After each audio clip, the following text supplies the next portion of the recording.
1996 ජනවාරි මාසයේ කොටි ත්‍රස්තවාදී විශාලම බෝම්බය පිපිරුවේ කොළඹ කොටුවේදීය. එහෙත් පළමු බෝම්බය පිපිරුණේ 1987 මැයි මාසයේ පිටකොටුවේදීය. එම සිද්ධිය ගැන අගමැති ප්‍රේමදාස මහතා ප්‍රසිද්ධියේ කීවේ බෝම්බය පුපුරවපු අවස්ථාවේ පිය ගණනක් අමුයෙන් මැරිච්ච වෙලාවේ උතුරේ සමහර ත්‍රස්තවාදීන් ප්‍රචාරයක් ඇරියා. ඒක කලේ උතුරේ ත්‍රස්තවාදීන් නෙවෙයි ජනතා විමුක්ති පෙරමුණ කියලා. JVP එක කළායි කියලා ප්‍රචාරයක් කරා. අපේ ජාතික ආරක්ෂක ඇමතිවරයාම ප්‍රසිද්ධිය කියලා තියෙනවා. ඒ අපරාධය කළේ ජනතා විමුක්ති පෙරමුණ නොවේයි කියලා. බලන්න කල්පනා කරලා ඒ චෝදනාවත් JVP එක උඩට දාන්න ගියා. ජනතා විමුක්ති පෙරමුණට දාන්න ගියා. මං කියන්න කැමතියි ජනතා විමුක්ති පෙරමුණ ගැන. ඒ අවකාශයේ දීපු හැටියෙම දේශපාලන පක්ෂයක් හැටියට ලියාපදිංචි වුණා. දේශපාලන පක්ෂයක් හැටියට ඡන්දෙ ඉදිරිපත් වුණා ජනාධිපතිවරණයටම. ඒක හොඳ වැඩ පිළිවෙලක්. අන්නේ විදියට නැවත වාරයක් මේ වැඩ පිළිවෙල ගෙනියන්න අපි අධිෂ්ඨාන කරගන්න ඕනේ. අද ජනතා විමුක්ති පෙරමුණ තහනම් කරලා තියෙනවා. අපේ ජනාධිපතිතුමා සූදානම් ජනතා විමුක්ති පෙරමුණට විරුද්ධව තියෙන තහනමත් ඉවත් කරන්න. අගමැතිතුමා එසේ පවසද්දී ජනාධිපති ජේ.ආර්. ජයවර්ධන මහතා මෙසේ කිව්වේ. 1983 මැයි දිනේදී ඒ උදවිය ගෙනිච්ච විශාල ලේවැගරීම් ආදී පාටක තියෙන පෙළපාලියක්. මොකද දෙන්නේ බානකුණා ඒ පෙළපාලිය දැකලා. හරියට යුද්ධ හමුදාවේ පෙළපාලියක් වගේ. පොලිසිය අපිට දැන්නෙව්වා දැන් මේ උදේට ඉන්නවා ලක්ෂ ගණන් සමාජිකයෝ තා දෙගුණයක් වැඩි වුණොත් එහෙනම් බානක තත්ත්වයක් වෙනවා. මේගොල්ලෝ පටන් ගන්නේ 71 වාගේ ලේවැගරීමේ විප්ලවයක්. ඒ වෙලාවේ අපි මේ පක්ෂය නීති විරෝධ පක්ෂයක් කරනවා. තාම නීති විරෝධ පක්ෂයක්. අපි මේ ව්‍යාපාර නැති කරන්න ඕනේ. අපි වැඩ කරන්න ඕනේ ඒගොල්ලන්ව නැති කරන්න. විරුද්ධ අපේ മന്ത്രിවරු හම්බෙලා ඒ සූදානම් වෙන ව්‍යාපාරට බැඳෙන්න බාගලාට අර සුළු පිරිස තෝරයි වැඩ කටයුතු කරන්න. මම දන්නේ മന്ത്രിතුමා තමුන්නාස හැමදාම පිළිගන්නේද කියලා. නමුත් සුළු පිරිසක් කෘත්‍යාධිකාරක මණ්ඩලය වාගේ හිට් ස්ක්වොඩ් එකක් වාගේ ගහන සෙබළ පිරිසක් හැටියට තෝරගන්න ඕන වෙයි. ඒ උදේ තමයි ඉස්සරහට යන්නේ. ජනාධිපතිතුමාගේ එම කතාවෙන් ටික කලකට පසුව ලංකාවේ ඇති වූ භීෂණයේ ප්‍රතිඵල ලොව පුරා පැතිරුණි.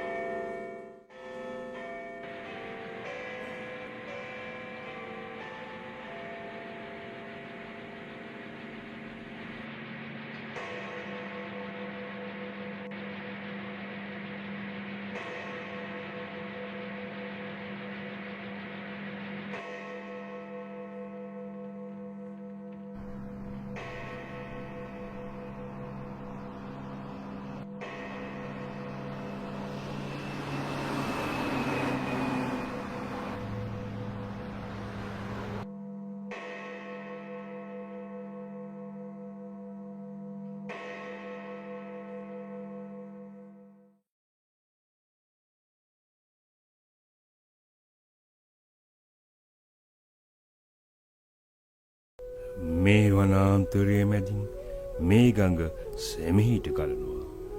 ගස්කොළ සුළඟේ සැලෙනවා. කොරුළු හඬ රැව්දෙනවා. මඩසේදී ගිය වැල්ලෙන් මැසුන ගං ඉවුර පිරිසිදුයි. සුළඟේ සැලෙන ගස්කොළ ගල් මුල් අතරින් වැටී ඇති පියමන් වලට ආවරණය දෙනවා. ඒ ස්වභාවික ආරක්ෂාවයි. ඉතා නුදුරු අතීතයේදී මේ වනාන්තරයයි මහාවිරු රෝහණ විජේවීරට ආරක්ෂාව දුන්නේ.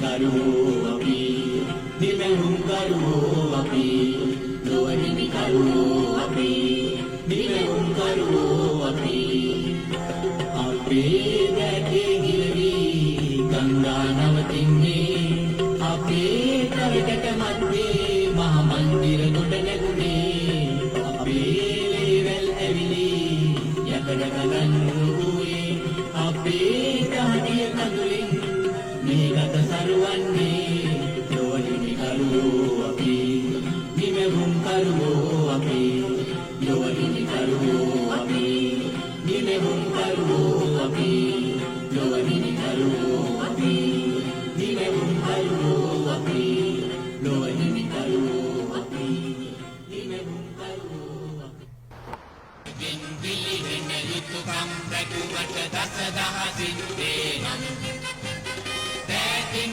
ගිලිහෙන රතු කොඩි නැගුවට ජනහත් දෙසරේ නම් අප මලගම වෙනුවෙන් ගමනේ සෝගී ගැයුමට අයවේ නම් මරු හමු වන කොතැනකදී උම ඔහු පිළිගැනුමට අප සූදානම්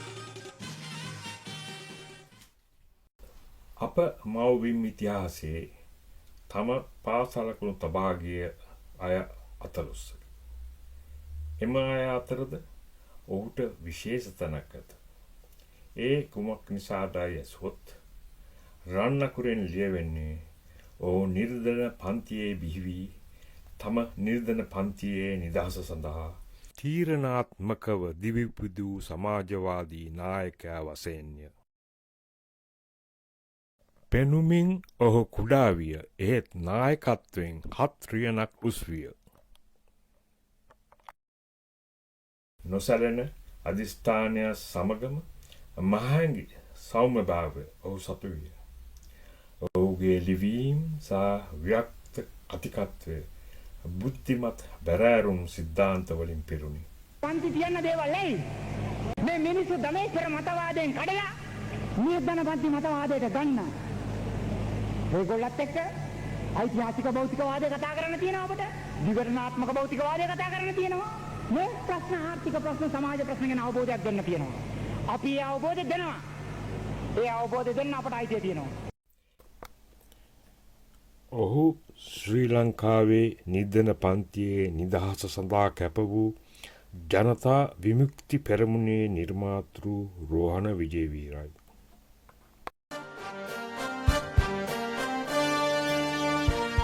අතිශය සුන්දර දිවයිනක් වුවත් ලංකාව ඉන්දියානු සාගරයේ මර්මස්ථානයක පීඩා තිබීම නිසාම සතුරන් ඇය යටත් කර ගැනීමට නිරන්තරයෙන් කඩා වැදුනා. ඉන්දිය ආක්‍රමණිකයෝ හැමදාමත් ඇය දූෂණය කළා. උන් දුර්වල වෙද්දී පෘතුගීසි, ලන්දීසි හා ඉංග්‍රීසි දූෂකයන් ඇය ග්‍රහණයට ගත්තා.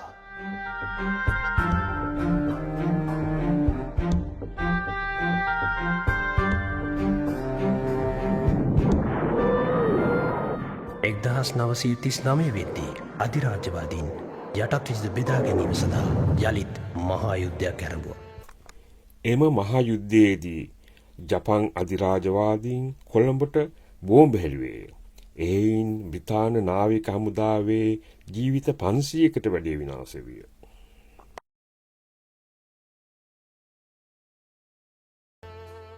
මේ වන විටත් අවුරුදු 143ක් ඉංග්‍රීසි යටත් විජිතවාදීන් යටතේ දනින් වැඩි සිටි ලාංකික නායකයෝ ස්වකීය රට පාලනය කිරීමට ඉංග්‍රීසීන්ට හවුල් වෙමින් සිටියා.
රෝහණ විජේවීර ඉපදුනේ මේ මහා යුද්ධය මැදයි.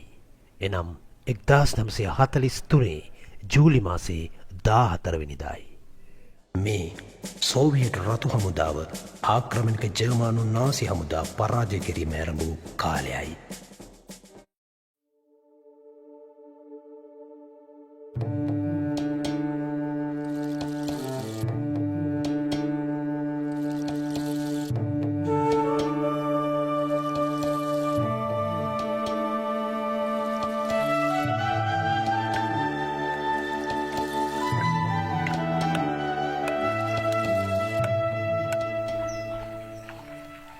අනෙකුත් බොහෝ යටත් විජිතවලදී මෙන්ම ලංකාවේදීත් ඉංග්‍රීසි අධිරාජ්‍යවාදීන් ආහාර යුද්ධාවියක් හැටියට යොදාගත්තා. හිරු නොබසින අධිරාජ්‍ය යටතේ අපේ ගම්මාන පුරා කුසගින්න පැතිරී ගියා.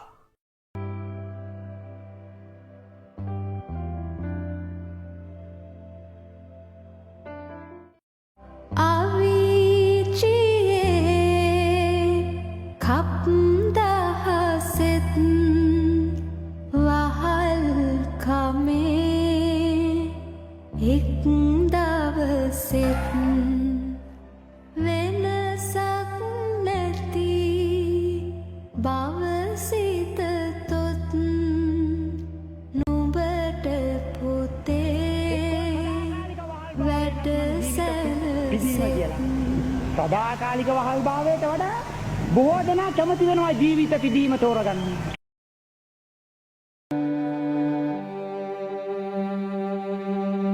කුසට සාගිනි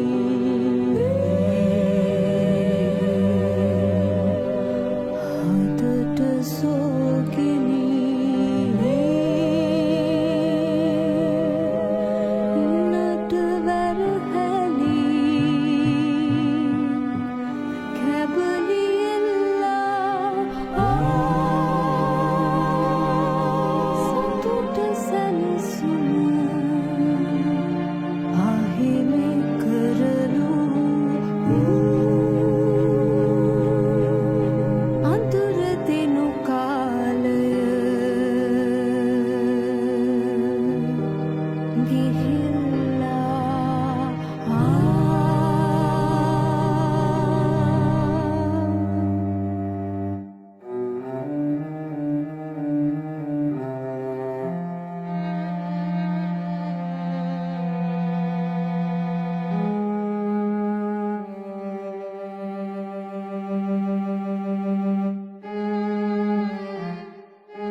රෝහණ විජේවීරගේ ලදරු කාලයේම සුදු අධිරාජවාදීන් ගෙන ගිය පාලනය ලාංකික ධනපතීන් අතට පැවරුවේ.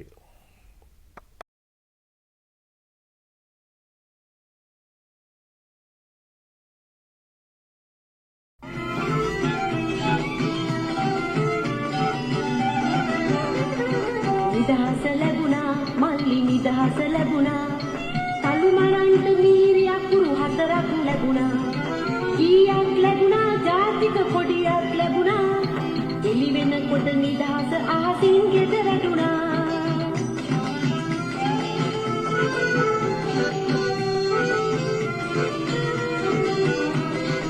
දිය සුද්දගේ මල්ලි සිංහයා අපේ ලනුව සුද්දගේ උණ කොඩි ගහ අපගේ නෑදට කෑවේ නේරු පාතෙල් වාගේ නෑදිරි දුන්නේ මහත්මා ගාන්ධි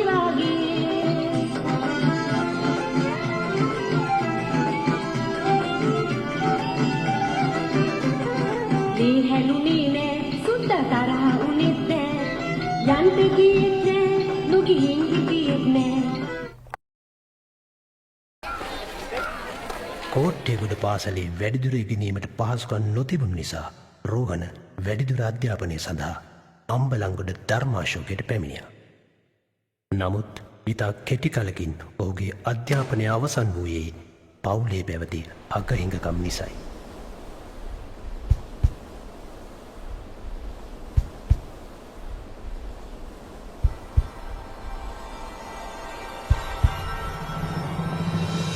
ඉඩවැටුණු අධ්‍යාපනය යළිත් ආරම්භ කිරීමට රෝහණට පුළුවන් වුණා. ඒ සෝවියට් කම්කරු සම්මේලනය දිළිඳු රටවල තරුණයන්ට උසස් අධ්‍යාපනය දීමට ඇරඹූ මිත්‍රත්ව සරසවියට යාමට වෛද්‍ය ශිෂ්‍යත්වයක් ඔහුට ලැබුණු නිසයි.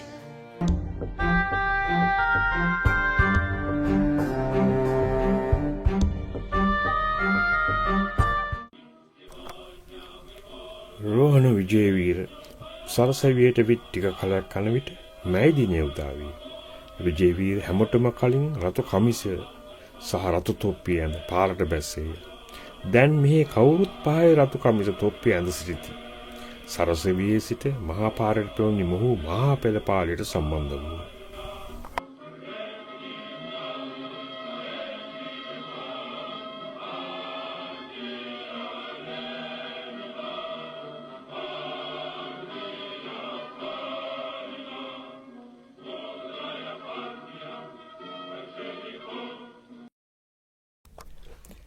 එම වකවානුවේම පැන නැගුණු චීන සෝවියට් දේශපාලන මතභේදය ඔහුගේ අධ්‍යාපනයට බාධා පැමිණියේ. ලංකා කමියුනිස්ට් පක්ෂය සෝවියට් සංගමයේ අදහස් නිවේදනය කළ අතර රෝහණ චීනයේ අදහස් හරියයි පිළිගත්තේ. මට මතක් වෙනවා මොස්කව් නුවරදී එක්තරා රාත්‍රියක මට හොඳටම උණ ඇදලා හිටියේ සීත කාලේ. මගේ ගුරා දොස්තර වික්‍රමසිංහයි MG මෙන්ඩිස් උන්නයි දෙන්න මට අවසානට හම්බ වුණා මොස්කව් වල. ඔතෙන්දි මට කිව්වා මේ දඩි පිටි වෙලා හරියන්නේ නැහැ හලෝ කියලා. මොකද මං කියලා එතකොට කොමියුනිස්ට් පක්ෂයක් නෙවෙයි කියලා. මේක මේ සමාජ ප්‍රජාතන්ත්‍රවාදී පක්ෂයක් මුන් මේ ධනපති පන්තියට කුලියට කයින්නවා කියලා. ඒ චීන රසින් ප්‍රශ්න ආපු වෙලාවේ මෙයා චීන පිළ නියෝජනය කරත් ගත්තනේ. ඒ ගමන එහෙන් වණින් දෙවල ලංකාව ශිෂ්‍ය වේම ගෝරිදානෝයි කියලා එකක්. ඒකට ගියා ඊටගෙනම ගිහිල්ලා ඊටගෙන මේක මේගොල්ල තර්ක කළා. තර්ක කළා කවුද අපට උගන්වන්නේ උලිංග ගැටුම් විදියට විනිවි කියන විදියට තර්කේ එකට හරට ගියා. අන්තිමට ඊටගෙනම සද්දට ආපු ලංකාවට ආවා. ලංකාවට ඇවිල්ලා විරලා විජේවීරට ෆ්‍රී ටිකට් එකක් දුන්න ලංකාවට ඇවිත් දැන්. මෙහි ආවට පස්සේ විජේගේ වීසා කැන්සල් කරා. ඊට පස්සේ තමයි විජේ චීන කමියුනිස්ට් පක්ෂය අපිට සම්බන්ධකම් ඇති වෙන්න පටන් ගත්තා. මේව මං කියන්නේ මේව ජනතාව දැනගන්න ඕනේ. මේව තමයි අපේ භාවිතාව ඔය මිනිස්සු ගැන තියෙන අත්දැකීම්. ඔතෙන්දි මට කිව්වා මේ දඩි පිටි වෙලා හරියන්නේ නැහැ හලෝ කියලා. මොකද මං කියලා එතකොට කොමියුනිස්ට් පක්ෂයක් නෙවෙයි කියලා. මේක මේ සමාජ ප්‍රජාතන්ත්‍රවාදී පක්ෂයක් මුන් මේ ධනපති පන්තියට කුලියට කයින්නවා කියලා. මෙතන තියෙන වංචාවක් කියලා. මේ කොමියුනිස්ට් පක්ෂෙන් නම් සමාජවාදය ගොඩනගන්න බැරි කිව්වයි කියලා. මේ මං තරුණකමට දඩි පිටි කමලු කරන්නේ. මට කිව්වා දැන් එයා නාකි වෙලාලු දොස්තරකම.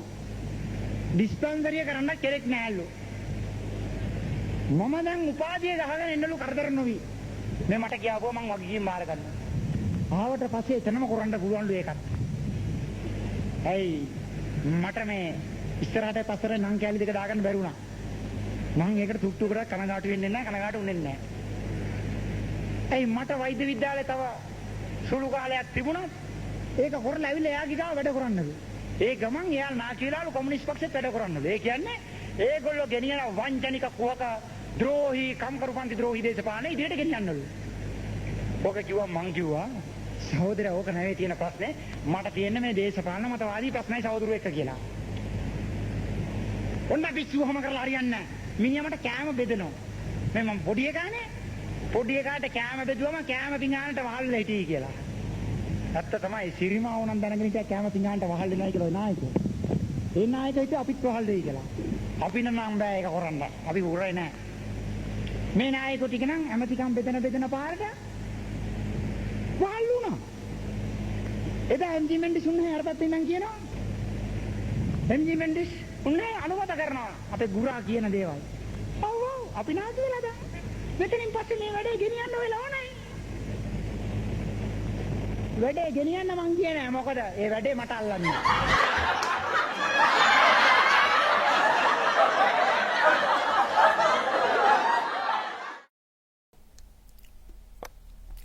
එක්දහස් 963 පළමුවරට ලංකාවේ ප්‍රධාන වාමාංශික පක්ෂ තුනම එකමුතු වී සිරිමාවෝ බණ්ඩාරනායකගේ ආණ්ඩුවට කම්කරුවන් වෙනුවෙන් ඉල්ලීම් 21ක් ඉදිරිපත් කළේය. එහෙත් ටික කලකදී ඒ ඉල්ලීම් විසිකර දමා ඔවුන් සිරිමාවෝගේ ආණ්ඩුවට ඇතුල් විය. ශිෂ්‍යත්වය අහිමි වී රෝහණ ලංකාවට පැමිණෙන්නේ ලංකා ඉතිහාසයේ තීරණාත්මක යුගයකයි. මට මතකයි ගාලු මෝදරි පිටිය මෙතන රැස් වෙනකොට ඊට වැඩිය සෙනක මම කවදාකවත් ලංකාවේ එක තැනකන මම දැකලා නැහැ.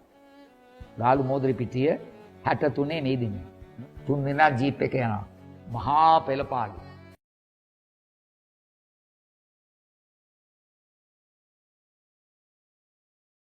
අන්තිමට මම ඒ දේශපාලන දියුර මණ්ඩලයේ සභිකයෙක් වශයෙන් ඉන්නකොටමයි රහස් සාකච්ඡා ඇති වෙලා ඊළඟරත්න මාර්ගයෙන් ඊළඟට සිනමාවලගේ සම්බන්ධයක් ඇති කරලා සම සමාජ එන්.එම්. පෙරේරා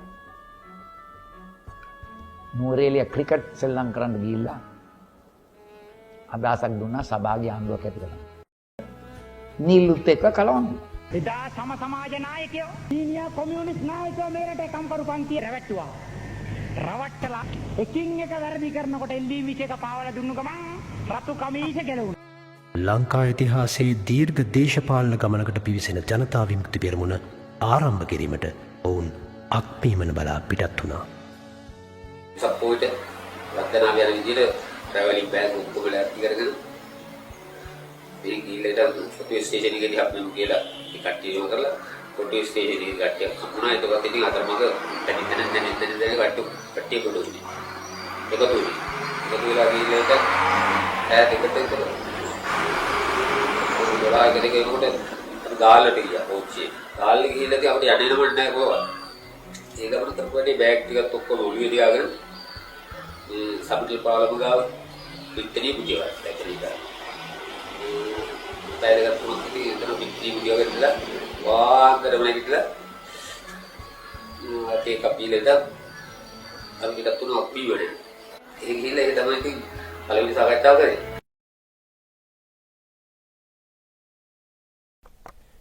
කියුබානු විප්ලවය සහ වියට්නාම් විමුක්ති සටන රෝහණගේ විප්ලවීය අදහස් තියුණු කළේය. කුඩා කණ්ඩායමක් එක් වී ආරම්භ වූ ජනතා විමුක්ති පෙරමුණ අති දුෂ්කර හම්බන්තොට දිස්ත්‍රික්කයේ ගම්මාන දක්වාත් වේගයෙන් පැතිරී ගියා. මට යමක් ඉගෙන ගැනීමේ අවශ්‍යතාවය තිබුණා ඕනකම තිබුණා. මොකද මේ අපි සම්ප්‍රදායික දේශපාලන ක්‍රමයේ හිටි UNP එක නැති වෙනකොට ශ්‍රී ලංකාව නැති වෙනකොට UNP ඔය දෙකේ තමයි අපි හිටියේ. එම දෙපක්ෂ දේශපාලන ක්‍රමයේ කුමක්දයි රෝහණ විජේවීර උපහාසය මුසු කරමින් පැහැදිලි කළේය. රැකී ආරක්ෂා ප්‍රශ්නෙන් මම කතා කර හිටියේ.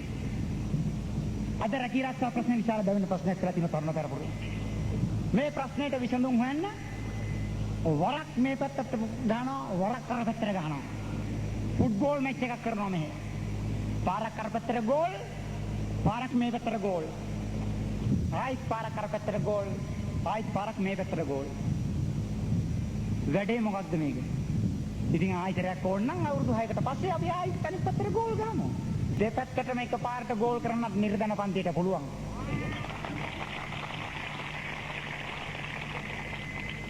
ඒ කොහොමද? මං කියන්නම් ඒක. දැන් අද ශ්‍රී ලංකා නිදහස් පක්ෂයේ උදවිය මෙතන ඕන තරම් ඇති. මං කියන එකක්. කම්කරු පන්තියේ ගොවි ජනතාවගේ නිර්ධන පන්ති, අර්ධ නිර්ධන පන්ති සහ මධ්‍යම පන්ති කොටස් ශ්‍රී ලංකා නිදහස් පක්ෂේ නායකත්වයෙන් ඉන්නවනම් මං ඒගොල්ලන්ට කියන්නේ කුණම් මඩු ඇත්තොයි කියන. මං අද ඒගොල්ලන්ට නමක් පටපදිනවා. කුණම් මඩු ඇත්තොයි කියන. එහෙම නැත්නම් මේ පැත්තට නිර්ධන පන්තිය තමන්ගේ පැත්තට එන්න ඕන. ඇයි කුණම් මඩු ඇත්තොයි කියන්නේ? සිංහල රජ කාලේ රජ පවුලේ ඇත්තන්ගේ දෝලාවල් ගෙනිය මිනිස්සු ඉන්න ගම් තිබුණා. කුණම් මඩුවේ ඇත්තන්ගේ ගම් කියලා. දෝලාවේ රජපෞලේ ඇත්ත නග්ගගෙන කරගහගෙන යනවා ඉතින්. දැන් දෝලාවක් තියෙනවා ශ්‍රී ලංකා නිදහස් පක්ෂය කියලා. ඔය දෝලාවේ බණ්ඩාරනායකලා ඔබේසේ කරලා රත්පත් වෙලා නැගලා ඉන්නවා. ශ්‍රී ලංකා නිදහස් පක්ෂයට සමාජිකව වෙලා ඉන්න නිර්ධන පන්ති අර්ධ නිර්ධන පන්තියේ සුළුදනේශ්වර පන්ති කොටස් දැන් කුණම් මඩුවේ ඇත්ත වෙලා කොන් හතර කරගහගෙන යනවා. ඒ නමට අකමැති නම් තමන්ගේ පන්තිය තෝරගන්න එකයි ඇත්තේ හරියට. නැත්තම් ඉතින් කුණම් මඩුවේ ඇත්ත තමයි.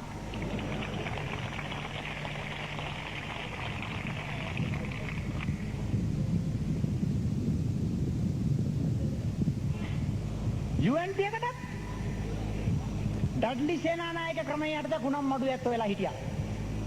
දැන් මොකද්ද කරන්නේ? දැන් කබල් හුචක්කුව කියන එක දන්නවනේ? අන්තිම කණ්ඩම් කරපු කාර් එකකට අපේ බට බෙලියත් අපත්තේ අර කේල් නටු ගහලා යන්තම් ඩොක ගාලා යන ඒවට අපි කියන්නේ හුචක්කුවේ කියලා. ධනපති හුචක්කුවක් තියෙනවා මග කඩා හැලෙනවා. ඕකේ නග්ගලා ඉන්නවා ධනපති ටික. යන්නද මග කඩා හැලෙනවා. කම්කරු පන්ති කොටස්, ගෝවිජන කොටස්, නිර්ධන පන්ති, අර්ධ නිර්ධන පන්ති, මධ්‍යම පන්ති තරුණ තරුණියෝ පණ කඩාගෙන ඕක තල්ලු කරනවා. හුචක්කු තල්ලු කරන්න ඕ කියලා ඒගොල්ලන්ට අපි නම දානවා.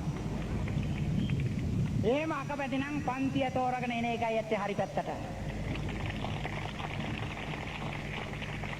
පන්තිය තෝරගන්න ලේසි නෑ. ඇයි? ධනේශ්වර ක්‍රමයේ යටතේ අවිද්‍යා අන්ධකාරයේ ගිල්ලලා තියෙන මිනිස්සු.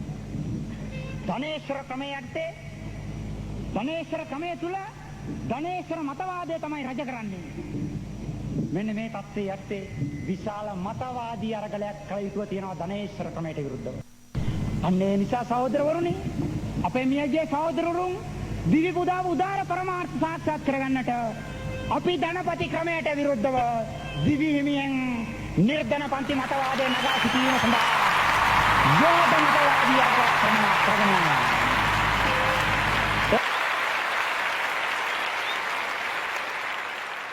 එහෙම නැතුව වෙනවා මේ ව්‍යාපාරයක් මේ ප්‍රදේශයේ තිබුණේ නැහැ. තාටේ තමයි මම මුලින්ම මූලික සාකච්ඡාවකට සම්බන්ධ වෙන්නේ. ඒක මේ ඒ කාලේ හැටියට කොහොම හැටියට දවාලේ කරපු එකක් නෙමෙයි. සාකච්ඡා 5ක් විතර කරා. ඒ සාකච්ඡා ටික ඉවරුණාට පස්සේ කඳවුරු අධ්‍යාපනය. ඒ කියන්නේ කඳවුරු අධ්‍යාපනය කියන්නේ අපි මූලික වශයෙන් කරපු පන්ති 5. ඒ කියන්නේ ආර්ථික අර්බුදය, නිදහස, ඉන්දියානු ව්‍යාප්තවාදය, වාමාංශික ව්‍යාපාරය සහ ඊට පස්සේ ගත යුතු මඟ. ලංකාවේ දුෂ්කර ගම්මානවලට පමණක් නොව එකල අගනුවර සරසවිවලටත් මේ නව දේශපාලන මතවාදයේ වේගයෙන් පැතිර ගියා. ඉස්සරවලදී මම බොහොම ක්‍රියාශීලීව මැදිහත් වුණා. ඒ අතරතුරේ තමයි ජනතාවගේ දේශනයකට හම්බෙන් මට සහභාගී වෙන්න හම්බුනේ. මේක හරියම සිත් වැද ගන්න විදිහට හොඳ තර්කානුකූලව ඉදිරිපත් කරපු සහෝදරයෙක් කතා කරමින් අපිට ඕන මේ පිළිබඳව වැඩි විස්තර. වසර කීපයක සංවිධානයෙන් පසුව 1970 අගෝස්තු මාසයේ කොළඹ හයිඩ් පාක් වල අති විශාල රැස්වීමක් පැවැත්විය. මේ නව පක්ෂය හා හිදර්ශනය 1965-70 UNP ආණ්ඩුවට මෙන්ම 1970දී බලයට පැමිණි සමගි පෙරමුණ ආණ්ඩුවටත් බරපතල අභියෝගයක් වුණා. ඔය වකවානුව තුළ සමහර ප්‍රදේශවලට ගියාම ශ්‍රී ලංකා නිදහස් පාක්ෂිකයොත් අපේ අයට අඩන්තේට්ටම් කරනවා අල්ලගෙන ගහනවා. ඊට පස්සේ වෙන ප්‍රදේශවලට ගියාම UNP පාක්ෂිකයෝ ඉන්න ප්‍රදේශවලට ගියාම එහෙමත් සිද්ධ වෙනවා. ඉතින් එහෙම කරමින් ඉන්න වකවානුවේ තමයි මේ රාජ්‍ය මර්ධනය වෙනස් වුණේ නැහැ. අපි පොදු සම්මාදන් වෙලා තමගේ පෙරමුණේ ආණ්ඩුව පිහිටෙව්වයි කියලා අර වෙනස් වුණේ. 1962 දී ත්‍රිවිධ හමුදාවේ සමහර ප්‍රධානියන් බණ්ඩාරනායක මැතිනියගේ ආණ්ඩුව පෙරලීමට කළ කුමන්ත්‍රණය වැළැකුවේ මහාචාර්ය පීද ස්කූල්රත්න මහතාය. එතුමාම මේ වතාවේද රෝහණගේ ව්‍යාපාරය ගැන ඇහුම්කන් දෙන ලෙස බණ්ඩාරනායක අගමැතිනියට ආයාචනා කළේය. පෙරමුණ ගැන පැහැදිලි ප්‍රකාශයක් කිරීමට ගුයරාවාදීන් අගමැතිනිය හමුවීමට යයි. මෙම කඩිසර තරුණයින් ඉලක්ක කරගෙන ඇත්තේ මිනීමරු සන්නද්ධ අරගලයක් නොව සාමකාමී සමාජ විප්ලවයක් බැව් People's Liberation Front හි මහලේකම් රෝහණ විජේවීර මහතා සමග පැවැත් වූ සාකච්ඡා මාලාවකින් පසු තමාට විශ්වාස ගිය බැව් ඩේලි මිරර් පත්‍රයට කරන ලද ප්‍රකාශයකින් කුල්රත්න මහතා කියයි. තවද ජනතා විමුක්ති පෙරමුණට සම්මුඛ සාකච්ඡාවකට ඉඩ දෙන ලෙස අගමැතිනියට ආයාචනා කරන බවද කුල්රත්න මහතා කීවේය. එහෙත් සම සමාජ පක්ෂය සහ කොමියුනිස්ට් පක්ෂය ඇතුළත් ආණ්ඩුව හෝ එහි අගමැතිනිය එම ආයාචනයට ඇහුම්කන් දුන්නේ නැත. ඔක්තෝබර් මාසයේ සිට මාස 5ක් පසුවන විට මාර්තු මාස 5 වෙනිදා පක්ෂයේ තුලින්ම ආව අය මර්ධනය වැඩි කිරීමට හේතු වෙන සිද්ධියක් ඇති කළේය. සිරිමා බණ්ඩාරනායකගේ සමග පෙරමුණ ආණ්ඩුව මර්ධනය උග්‍ර කරමින් පක්ෂයේ නායක රෝහණ විජේවීර අත්අඩංගුවට ගත්තා. විජේවීරව අත්අඩංගුව ගත්තා අම්පාරේ මාර්තු මාසේ. එතකොට ඒප්‍රිල් මාසේ වෙනකොට හද බල රට පුරා පොලිස් මර්ධනය. ඒප්‍රිල් මාසයේ 5 වෙනිදාට පෙර JVP සැකකරුවන් වශයෙන් 4000කට අධික සංඛ්‍යාවක් සමාජිකයෝ කියලා කියන අය ඔක්කොම අල්ලාගෙන. මර්ධනය උග්‍ර කිරීමට හේතු වූ සිද්ධිය පසු කලකදී රෝහණ මෙසේ විස්තර කළේය. මම මේ කාරණේ කියන්නේ ජනතාවට. ජනතාවට පමණයි. ඒ කියන්නේ කම්කරු පන්තිය ප්‍රමුඛ පීඩිත පන්ති ජනතාවට. අපේ පක්ෂේ සහෝදරුන්ට සැකැති වෙලා තියෙන යම් යම් දේවල් ගැන අපි ඒ සැකාදා ඔබට ඉදිරිපත් කරලා යනවා. තමුන්නාන්සලා දන්නා ඇමරිකන් එම්බසි එකට පහර දීමක් සිදු වුණා. ඒක කලේ කවුදත් කියන එක තමුන්නාන්සලා හොඳට දන්නවා. හදිසි නීතිය දාලා ඒ මාතරංගොට ගත්තේ හදිසි නීතිය යටතේ. 1971 මාර්තු මාසේ 13 වෙනිදා මම අම්පාරේ සාකච්ඡාවට යනකොට අන්තරංගොට ගත්තා. එතකොට දාලා තුන මාර්තු 6 හදිසි නීතිය දැම්මේ මොකද? ඇමරිකන් එම්බසියට ගැහුවයි කියලා. මගෙනුත් ප්‍රශ්න කරේ ඇමරිකන් එම්බසියට ගැහුවේ උඹද කියලා. උඹ නේද කියලා. අපි දන්නවා. ජර්මන් කොමියුනිස්ට් පක්ෂ සංහාරය කරන්න ඕනම හිතියන් කරේ මොකද්ද? වැන්ඩ ලුබේ කියලා. ඕලන්ද කොමියුනිස්ට් පක්ෂයට හිටපු ද්‍රෝහී අතකොළුවක් පාවිච්චි කරලා රෙයිස්ට්‍රාග් කියන පාර්ලිමේන්තුවට ගිනි තිබ්බෙව්වා ජර්මනියේ. ගිනි තිබ්බෝල ඒක පිට දාලා. දාස් ගණන් ජර්මන් කොමියුනිස්ට් වාදීන් අමුම මේ ඝාතනය කරා. මේ රටේ ඉන්නව වැන්ඩර් ලුබේලා. රාජ්‍යන්ත්‍රයේ ක්‍රියාමාර්ගය දිගටම ඉස්සරහට ආවා. මේ මර්ධනය ඔක්කොම ක්‍රියාත්මක වුණා. ඒ දිගටම සිදුවීමත් එක්ක තමයි මේක කොහෙන් හරි පොටක් බේර ගන්න ඕනේ.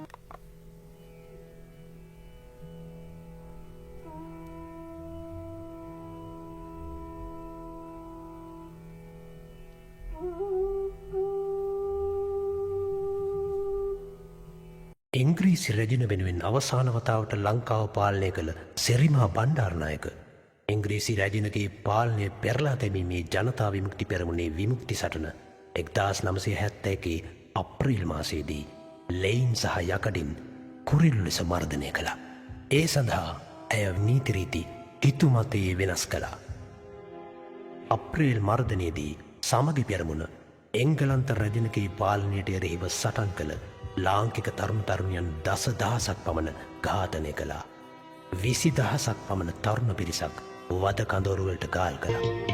යදමින් බැඳ විලංගුලා මගේ පුතා රැගෙන යන් ඉන්දි කටු ඇන ඇඟිලි තලා දෙතිස් වදය පමුණුවන් අලුත් ලොවක් ගැන සිතීම දඬුවම් දෙන වරද නම් කුමට එරට අධිකරණය නීතිය සහ විනිසුරන් ආරව අතර දැක්ක හුවා තරුණ ගෑන ළමයි ඇවිල්ලා හිටියා සමහරට අවුරුදු 12 13 වෙච්ච ළමයි මම වැඩි පැත්තට නැති ළමයි මේ ගණිකාව විදිහට ගණිකා නිවාසවල තියලා සමහරට 25 30 රැයට අරගෙන එනවා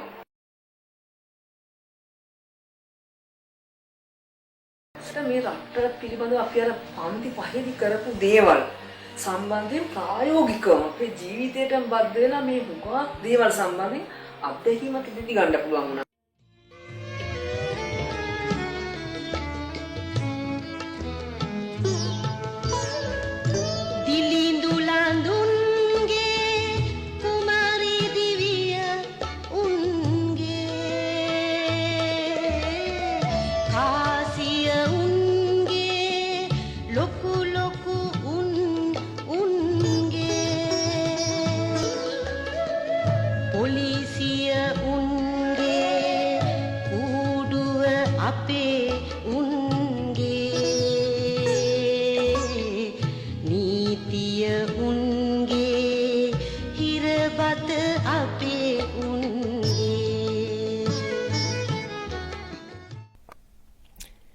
එයින් නොනැවති සමගි පෙරමුණ ආණ්ඩුව 1972දී අපරාධ යුක්ති විනිශ්චය කොමිසම ආරඹා බ්‍රිතාන්‍ය රජනට විරුද්ධව කැරලි ගැසීමේ වරදට විජේවීර ඇතුළු ඔහුගේ සගයින්ට නඩු පැවරුවා. සුදු අධිරාජවාදී උරුමයෙන් වහල්භාවයට පත්ව සිටින ලංකාවේ ඉහළ විනිශ්චයකාර සමූහය විකට ඇඳුමින් සැරසී කලසුද්දම්මෙන් ඉංග්‍රීසියෙන් නඩු අසා ඔවුන්ව ජීවිතාන්තය දක්වා සිරගත කළා. යුක්ති විනිශ්චය කොමිසම සභා පනතේ ඒක හඳුන්වන්නේ 1972 අංක 14 දරන අපරාධ යුක්ති විනිශ්චය කොමිසම සභා පනතේ. ඒ පනත යටතේ අපරාධ නීතිය සම්බන්ධයෙන් මේ රටේ හෝ එංගලන්තයේ මම දන්න පරිදි කිසියම් ප්‍රජාතන්ත්‍රවාදී රටක නැති කොටසක් එකතු කළා. යම් කිසි චූදිතෙක්ගෙන් පාපෝච්චාරණය කරන් තියෙනවා නම් පොලිසිය හෝ ඕනෑම බලධාරියෙක් ඒක එම චූදිතයට විරුද්ධව පාවිච්චි කරනවා. දැන් මට යන්න බෑ. මම කකුලට පහර දීලා කකුල මෙතෙන් තීදිමිලා. මේ ඔක්කොම කරවල වගේ වීල්ලා පිච්චිලා. හරි අමාරුයි. ඒත් අරගෙන ගියා. SP ඩීන් බණ්ඩාරනායක නාගතය මේ වරෙන් ඊට පස්සේ මට හිතගෙන ඉන්න බෑ. ඒ මගේ තිබිච්ච ශාරීරික අමාරුකම් එච්චරට පහර දීලා. මේ ගණනක් පහර දීලා ඊට පස්සේ තමයි එක්කන් ගිහලා ඊට පස්සේ මොකද්ද කියන්න දේ. ඊට පස්සේ මම කට උත්තරේ දීලා ඒක. ගත්තා බැලුවා ඊට පස්සේ උඹේ කියන දේවල් මම ලියන්නේ නැහැ ඒක. කට උත්තරේ ටයිප් කරන්නේ ඒක. ඒ ඌට තියෙන චෝදනා ඔක්කොම දාලා ටයිප් කරන්නේ කොහොම මට කිව්වස්සම් කරන්න. 51 වෙනි 52 වෙනි වගන්තිය යටතේ මහරදින්ට විරුද්ධ ආණ්ඩුව නීති විරෝධ විදිහට පෙරලන්න කුමන්ත්‍රණය කිරීම ඒ සම්බන්ධයෙන් කටයුතු කිරීම ඊළඟට ඉරමා බණ්ඩාරනායක අගමැතිනිය බලහත්කාරයෙන් අත්අඩංගුවට අරගෙන එයා අහන්න කුමන්ත්‍රණය කරා කියන ඒ කරුණ ටික තමයි අපිට තුන චෝදනා. මම කිය ඒගොල්ලන්ගේ දේශපාලනය රටේ ජනතා අතරේ ප්‍රකාශ කිරීමට තත්ත්වයක් තියෙනවා. කැරලක් කරයි කියලා කියන එක නම් ඔප්පු කරන්නයි තිබුණේ. ඒක ක්‍රියාත්මකත්වකින් සිද්ධ වුණාද කියලා. නමුත් කුමන්ත්‍රණකාරී රජයේ පෙරෙන පොදු අදහසක් ඇතුවයි එහෙම කළයි කියලා නම් ඔප්පු වෙලා නැtei කියලා කියන පදමක් මත මම පෙනී හිටියා. ඔය සේරම කරේ කවුරු හවුල්ලාද? ඔයාට සහයෝගය දුන්නේ කවුද? පඬිතුමාලා? පීටර් කෙනමනුන් නෑලා. ඔක්කොම හවුල්ලා. දැන් වැඩ අරගෙන කෝ කියන්නේ වලන් ටික සේරම හොදගෙන ගාලා පන්නවා පළව් කියලා. ඩාලි වලන් වල දැට්ට කරේ දාගෙන එළියට ආවා. පඬිතුමාගේ බෙල්ලේ වලන් දැට්ට සිරිමාවට ඕදපු. ඒක ඔය ද්‍රෝහින් එකෙක්වත් වමේ ලේබල් විප්ලව ලේබල් ගහගෙන ගිහලා හේදුවට හොදන්න බෑයි. හොදන්න අර දැලි වලන් වැට්ට මට ගැට්ටේ තියෙන දැලි තව තවත් පිට පල්ලෙහාට බේරනවා.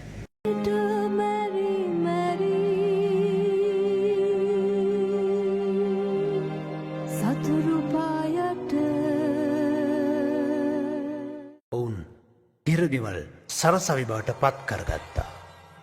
හිරගෙදරකදී සාමාන්‍ය මිනිහෙක් බලාපොරොත්තු වෙන නරක මිනිස්සුනේ. හැබැයි හිරගෙදරදී අපි මේ ඊටමත් හොඳ මිනිස්සු මේ කැරල්ලට සම්බන්ධ වෙලා ආපු කට්ටිය ඇසුරු කරන්න පටන් ගත්තා. ඊට පස්සේ විවිධ විෂයන් පිළිබඳ විශේෂඥතා දක්වපු උදවියගේ ගෝලයන් වශයෙන් අපිට ඉන්න පුළුවන්කම තිබුණා. ජනතා විමුක්ති පෙරමුණ මැතිවරණ ව්‍යාපාරයට බැස්සේ එහි නායකයින් සිරගතව සිටිද්දී. ඊට උවමනා වෙලා තිබුණේ තහනම් කරපු දේශපාලන සංවිධානය ආපහු මතු කරගන්න මේ මැතිවරණ ව්‍යාපාරය යොදා ගන්න. අපි තරඟ කරේ අනුරාධපුරේ බටහිරයි, හොරෝපතානයි, හක්මනයි, තංගල්ලයි. ඒ තරඟ කරන්න ඕනේ කියලා තීරණය කරාට ඒකේ සම්පූර්ණ වැඩ කොටස හැදුවේ ඇතුලේ. රාජසෝදර හිටියා. ඊට පස්සේ අවශ්‍ය පත්‍රිකා ප්‍රකාශන ඒ සියලුම දේවල් දෙන්නේ ඇතුළෙන් රෝන් සහෝදරයා හිරගෙදර ඉඳගෙන අපෙන් ඇහුවා කොච්චර විතර ඡන්ද ප්‍රමාණයක් ගන්න පුළුවන්ද කියලා. අපි කිව්වා ඡන්ද 500ක් ගන්න පුළුවන් නම් අපේ පරමාර්ථ ඉටු නැහැ කියන එක. කැන්වසිනුත් යනවා. අපි රැස්වීමෙත් කතා කරනවා. අපි ගෘහස්ත සාකච්ඡා ටිකක් කරනවා. මේ හැමදේම අපි කරේ. එතකොට මට මතකයි අපි අනුරාධපුරයේ කැන්වස් මේ ඡන්ද වැඩේ කරද්දී එක පුෂ් බයිසිකලයක් විතර යන්න තිබුණේ. 1977 මහා ඡන්දයෙන් පසුව ජයවර්ධන ජනාධිපති තම පක්ෂයේ ආධාරකරුවන් නිදහස් කර ගැනීමට අපරාධ යුක්ති විනිශ්චය කොමිසමේ නීති අවලංගු කිරීම සමගම දේශපාලන සිරකරුවන් නිදහස් කරන ලෙස දුම්රිය සහ කර්මාන්ත කම්කරුවන් කළ වැඩ වර්ජනය නිසා රෝහණ විජේවීර ඇතුළු දේශපාලන සිරකරුවන් නිදහස් විය.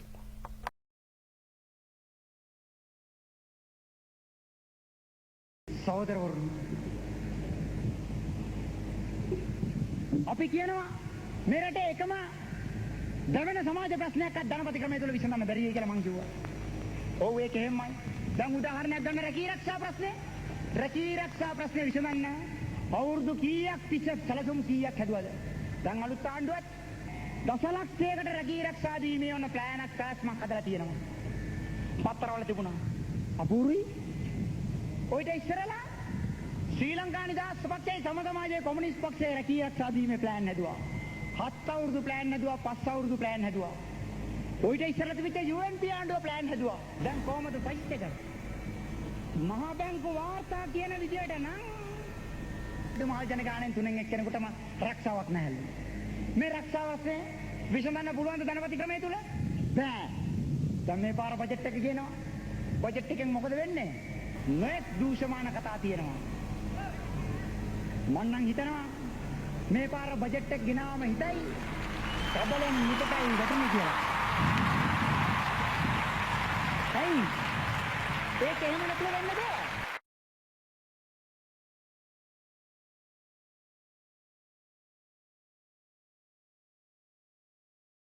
දැන් 62 කුමන්ත්‍රණකාරව මතකද? සිඩ්නිද සොයිසා මොරිස්තමෙල් ලියනගේ එකෙක් නිර්ධන පන්තිය උන්ද? නෑ. උන් ඔක්කොම ධනපති පන්තිය.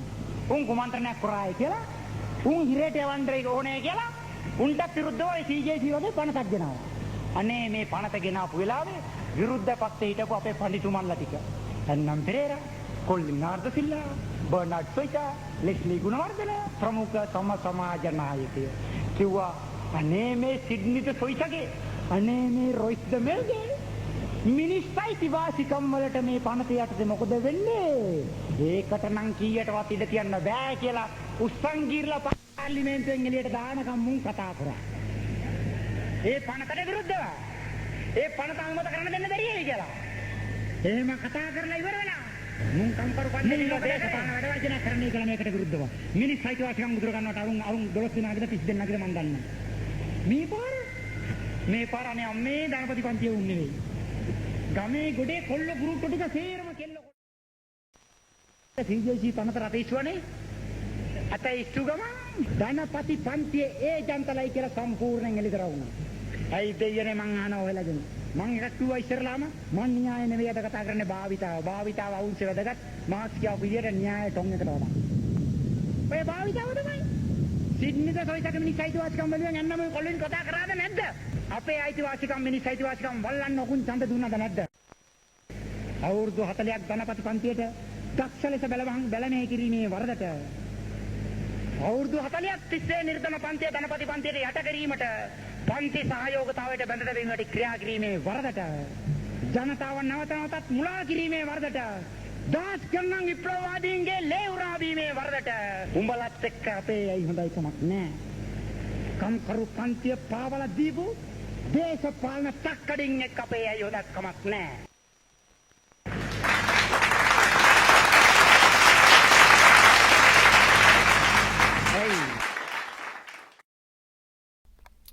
එතැන් සිට පොත් පත්තර ප්‍රකාශ කරමින් රැස්වීම් සහ පන්ති පැවැත්විය.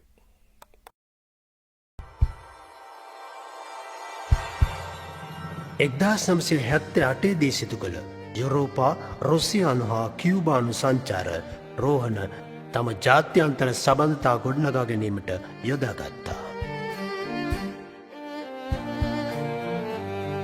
I mean, it was a beautiful day, I can remember very clearly. 1978 ජුලයි මාසයේ දවසකයි රෝහණ යුරෝපයට ආවේ. ඔහුට එහෙම එන්න ප්‍රධාන හේතු දෙකක් තිබුණා. එකක් ලෝකයේ ඉන්න ඔහු වගේම විප්ලවවාදී මුණ ගැසීමට. දෙවන කාරණේ හිරගෙදර පටන් එයාට පීඩා කරපු හෘද රෝගයට ප්‍රතිකාර ගන්න. එයා මුලින්ම ආවේ රෝමයට. එතනදී එයා රෝමයේ සිටිය විප්ලවවාදී කණ්ඩායම මුණ ගැසුණා. විශේෂයෙන්ම ලොත්තා කන්ටිනෝ නායකයන් මුණ ගැසුණා. ඊළඟට ඔහු ස්පාඤ්ඤයට ගියා. එෙහිදී ඔහු රෝම විප්ලවවාදී කණ්ඩායම් හමු වුණා.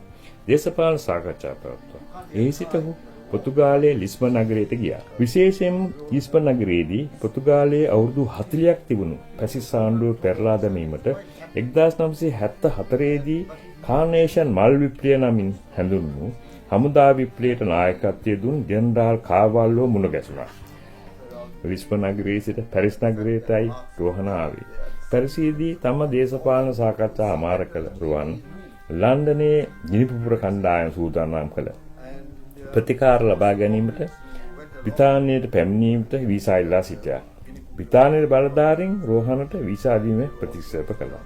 එවිට රෝහණගේ හෘද රෝගයට ප්‍රතිකාර කිරීමට සූදානම්ව සිටි එකල එංගලන්තයේ ප්‍රකට හෘද රෝග විශේෂඥයෙකු වන මයිකල් පෙච් මහතා බ්‍රිතාන්‍යයේ විදේශ අමාත්‍යාංශයේ බලධාරීන්ට කතා කර තමා පරීක්ෂා කිරීමට નિયમિત රෝගියා බැලීමට උවමනා නිසා ඔහුට වීසා දිය යුතු බව කිව්වා.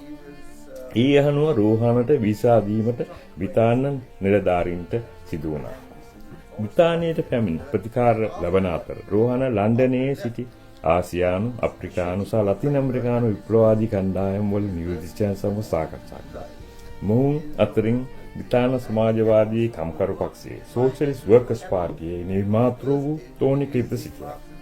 ඔහුගේ ලන්ඩන් සංචාරයේ සුවිශේෂම සිද්ධිය වූයේ බැස්ටිලියේ බිඳ වැටුණු සමරු දවසේ. රෝහණගේ උපන්දිනය වූ දවසේ කාල් මාක්ස්ට ගෞරව කිරීමට හයිගේ සුසාන භූමියට යාමයි. අවසානයේ ඔහු එතෙක් කල ලන්ඩනයේ සිට ස්වාධීනව ලංකාවේ නිදහස සඳහා සහ නිර්ධන පන්තියේ ජයග්‍රහණය වෙනුවෙන් කැප වූ ගිනිපුපුර සංවිධානයේ ජනතා විමුක්ති පෙරමුණේ පළමුවන විදේශ සහකාව ලෙස සංවිධානය කිරීමයි. ගිනිපුපුර සමාජිකයන්ට ජනතා විමුක්ති පෙරමුණේ සමාජිකත්වය පිළිගැන්වීම. ලන්ඩන් නුවර සිට රෝහණ මොස්කව් නුවරට ගොස් පසුව ලෝක සමාජවාදී තරුණ සනකෙළියට සහභාගී වීමට කියුබාවට ගියා. ආපසු ලංකාවට පැමිණි රෝහණ රැස්වීම් පවත්වා පන්ති සටන පැහැදිලිව ඉදිරිපත් කළේය. බණ්ඩාරනායක නෝනා මේ රටේ දේශපාලනට ආවේ කාටවත් ඇති කැක්කුමක් නිසා නෙවෙයි. රදල මානසිකත්වය නිසා. එයි මේ රටේ රදල පන්තියක් ඉන්නවයි කියලා අපි කියනවාද කියලා කියයි නෑ අපි කියන්නේ රදල පන්තියක් ඉන්නවයි කියලා. අධිරාජ්‍යවාදීන් මේ රටේ ධනේශ්වර ක්‍රමය මත පිටින් පැටවුවා උත්තර ආරෝපණය කරා. ඒ ක්‍රියාදාමය තුල රදලෙන් කොටසක් ධනපතින් බවට පත් වුණා. මෙන්න මේව ධනපතින් බවට රද පැමිණි රදලෙන්ගේ තවමත් රදල මානසිකත්වයේ නොනැසී පවතිනවා. මාක්ස් එංගල්ස් වරක් පවසලා තියෙනවා මතවාදය මානසිකත්වයේ වගේ දේවල් ඒවා පසුගාමී ඒවා මල පරම්පරාව වගේ දේවල් ජීවත් වෙන පරම්පරාවගේ හිතට මහත් බරක් ගෙන දෙමින් කඩා වැටෙනවායි කියලා. රදලෙන්ගේ රදල මානසිකත්වය අහෝසි උනේ නැහැ. මේ රදල මානසිකත්වයට තමයි මේ මිනිස්සු වැඩ කරේ. එකම දේ මොකද්ද? පුතාට අප්පොච්චිගෙන් පස්සේ රජකම ලබා දෙන්නට බැරි වෙනවා අම්මා මැදිහත් උනේ නැත්තම් වෙන කාටවත් පිටපාරක යනවා මේක. ඒක වළක්වන්න ආවා. මොන ආර්ථික විද්‍යාවක් දැනගෙනද? මොන දේශපාලන විද්‍යාවක් දැනගෙනද? කතා කරනවා නොඑක් දේවල්. විදේශීය සේරන්ටම මං විරුද්ධයි කියලා පාරක් කිව්වා මං ඉරගෙදර ඉඳි. එදා අපි හුඟාක්ම විනෝද වුණ දවස. විදේශීය දේවල් නිසා දැන් විකුණන් කරන බුද්ධ ආගමට විරුද්ධයි. බුද්ධ ආගම ස්වදේශීය එකක් නෙවෙයි. නේපාලේ බුදුහාමුදුරුවෝ ඉපදුනේ වර්තමාන. ඉන්දියාවේ ජීවත් වුනේ. බුද්ධ ආගම දේශනා කරේ. ඉතින් දෙයනේ බුද්ධ ආගමත් විදේශීයයි. එහෙනම් ඉතින් එයා බුද්ධ ආගමටත් විරුද්ධයි ඔය විකුණන් කාපු. ක්‍රිස්තියානි ආගමත් විදේශීයයි. එක මැද පෙරදිග ජන්මලාභය ලැබුව එකක්. එයා ක්‍රිස්තියානි ආගමටත් විරුද්ධයි. එයා හින්දු ආගමටත් විරුද්ධයි. ඒක ඉන්දියාවේ ජන්මලාභය ලැබපු එකක්. එයා ඉස්ලාම් ආගමටත් විරුද්ධයි. මොකද ඒකත් මැද පෙරදිග උපත ලැබපු එකක් නිසා. මොකද්ද මේ කිව්වේ? මාක්ස්වාදයට විරුද්ධයි කියන්නේ කිව්වා. දෙයියනේ නොදන්න දේවල් කියන්න කියලා වැටිච්ච අමාරුවක මහත. මාක්ස්වාදයේ විදේශීයයි කියලා කිව්වා. හරියට අනිත් දේවල් ස්වදේශීය වගේ. දැන් අපිට කියන්නේ නෝ මාක්ස්වාදයේ විදේශීය දෙයක් අපි අල්ලගෙන ඉන්නවයි කියලා. මාක්ස්වාදයේ විදේශීයවත් ස්වදේශීය දෙයක් නෙවෙයි. ඒක ජාත්‍යන්තර දෙයක්. ධනවාදයේ ජාත්‍යන්තර එකක්. ධනවාදයේ ලෝකෙටම පොදු වෙලා තිබුණිච්ච දෙයක්. නිර්ධන පන්තිය ජාත්‍යන්තර ප්‍රපංචයක්. ඒ නිසා අපි කියනවා අපි සූදානම් අත්වල බැඳ ගන්න මේ රටේ නිර්ධන පන්තිය සමග විතරක් නෙවෙයි මේ රටේ නිර්ධන පන්තිය වශයෙන් අපි සූදානම් අත්වල බැඳ ගන්න මුළු ලෝක පුරා සිටින නිර්ධන පන්තිය සමග කියලා. අපි ජාත්‍යන්තරවාදී. අපි ජාතිවාදී නෙවෙයි. අපි ජාත්‍යන්තරවාදී. අපි නිර්ධන පන්ති ජාත්‍යන්තරවාදී.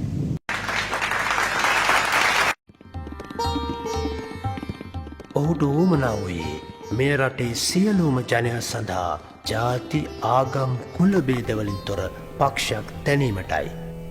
சகோதரவரும் අපේ ජාතිවාදීන් කියලා කිව්වා. எங்களை ஜாதிவாதி இனவாதிகள் என்று சொன்னார்கள். මගේ කතාවාද පරිවර්තනය කරන්නේ ද්‍රවිඩ භාෂාව කතා කරන ලාංකිකෙක් මම සිංහල භාෂාව කතා කරන ලාංකිකෙක්. இன்றைக்கு என்னுடைய மொழியை பேசுகின்ற ஒருவர் வந்து இலங்கை வாசியான ஒரு தமிழர் அதே நேரத்தில் நான் சிங்களம் பேசுகின்ற ஒருவர். ප්‍රතිපත්ති ප්‍රකාශනයේ පැහැදිලිව සිංහල භාෂාවෙන් මුද්‍රණය කරලා බෙදුවා. ඒක දෙමළ භාෂාවෙන් සහ ඉංග්‍රීසි භාෂාවෙන් මුද්‍රණය කරනවා. අපට සල්ලි නැති නිසා අපි ඉන්නේ සල්ලි ලැබුණ වෙලාවට. எங்களுடைய மொழி பிரச்சனை பற்றி தெளிவாக சிங்களத்திலே நாங்கள் எழுதியிருக்கின்றோம். அதே நேரத்திலே தமிழிலும் எழுதுவதற்கு தயாராக இருக்கின்றது. அது தயாராக எங்களுக்கு பணம் அவசியமாக தேவைப்படுகின்றது. අපි පිළිගන්නවා මේ රටේ ජනතාව මූලික වශයෙන් ජාතික භාෂාවන් තුනක් කතා කරනවා කියලා. ඒ භාෂා තුනම හැම ඉස්කෝලේකම උගන්වන්න අපි සූදානම්. ඒ භාෂා තුනෙන්ම ඕනෑම කෙනෙකුට උසස් අධ්‍යාපනය දක්වා සියලුම අධ්‍යාපනයන් ලබා ගන්නට ඉඩ දෙන්න අපි සූදානම්. සුළු ජාතීන්ට බලෙන් ඉන්ජෙක්ෂන් ගහන්න බෑ භාෂාවක්. சிறுபான்மை மக்களுக்காக இன்ஜெக்ஷன் அடிக்க தேவையில்லை. සුළු ජාතීන්ට බලෙන් සංස්කෘතියක් ඉන්ජෙක්ෂන් ගහන්න බෑ කාටවත්. இந்த சிறுபான்மை மக்களுக்காக அவர்களின் மொழி கலாச்சாரத்துக்காக இன்ஜெக்ஷன் அடிக்க வேண்டிய அவசியம் இல்லை.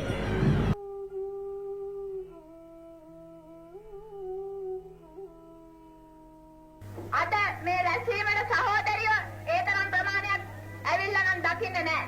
සහෝදරනේ පියවරනේ. අපදානෙන් අරකල කරනකොට සහෝදරන්ට විතරක් නේ වගකීම තියෙන්නේ සහෝදරියන්ටත් ඒ වගකීම තියෙනවා. කටිකමේ වැරදි සිතම් පැටලිලා අපේ සහෝදරියෝ දේශපාලනයෙන් ඈත් කරලා තියෙනවා. කියන දුක්ඛිත සහෝදරියෝ හැටියට සහෝදරන්ට වගකීමක් තියෙනවා වගේම මේ අසාධාරණකම විනාශ කිරීම සඳහා සහෝදරියන්ට ඉදිරියට එන්නේ කියලා යෝජනා කරමින් මම ඉහළ වෙනවා. දුක්ඛිත අපිට සිංහල භාෂාව කතා කරන දුක්ඛිත ජනතාව දෙමළ භාෂාව කතා කරන ජනතාව බෙදලා ඉන්නේ. ஏன் நாங்கள் சிங்கள மொழி பேசும் மக்களான நாங்களும் தமிழ் பேசும் மக்கள் நாங்கள் தமிழ் மொழி பேசும் மக்களான நீங்களும் ஏன் பிரிந்திருக்க வேண்டியது? கணபதி பந்திய கமதின மேலத்தை கம் கரோ மேலத்தை கோயோ දෙමළ භාෂාව කතා කරන ජනතාව සිංහල භාෂාව කතා කරන ජනතාව ඒක රාජ්‍යලා එකට කවලා ඉන්නවා දකින්න. இந்நாட்டில் முதலாளி வர்க்கம் விரும்பவில்லை, அவர்கள் விரும்ப மாட்டார்கள். இந்நாட்டில் கஷ்டப்படும் அடக்கப்படும் பாட்டாளி வர்க்கம் சிங்கள பாட்டாளி வர்க்கமும் தமிழ் பாட்டாளி வர்க்கமும் ஒன்றாக சேர்ந்து இருப்பதை காண அவர்கள் விரும்புவதில்லை. ඓතිහාසිකව පුලපුලා මතුවන ජාතික ප්‍රශ්නයට විසඳුම කුමක්දයයි රෝහණ යාපනයේදී ඉතා දුෂ්කරතා මධ්‍යයේ පෙන්වා දුන්නේය. ලෙනින්වාදී ප්‍රතිපත්තිය අපි පිළිගන්නවා. ඕනෑම ජාතියකට ස්වයං තීරණ ගැනීමේ අයිතිය තියෙනවායි කියන එක. நாங்கள் லெனினுடைய கொள்கையை நாங்கள் ஏற்றுக்கொள்கின்றோம். எந்த சிறுபான்மை மக்களுக்கும் அவருடைய சுயநலத்தை நிறுவதற்கு அவர்கள் உரிமை இருக்கிறது என்பதை நாங்கள் ஏற்றுக்கொள்கின்றோம். නමුත් අපි කියනවා ධනපති ආණ්ඩුව යටතේ වෙච්ච අසාධාරණය සුළු ජාතින්ට කම්කරු පන්ති ආණ්ඩුව කරතේ කවදාවත් වෙන්නේ නැති නිසා ජාතික ප්‍රශ්නයට විසඳුම රට දෙකට කිරීම නෙවෙයි කියලා. ஆனால் ஒன்று சொல்ல விரும்புகின்றோம், நாட்டினுடைய பிரச்சனை தீர்ப்பதற்கு நாட்டு பிரிவினை அல்ல என்பதை நாங்கள் சொல்ல விரும்புகின்றோம்.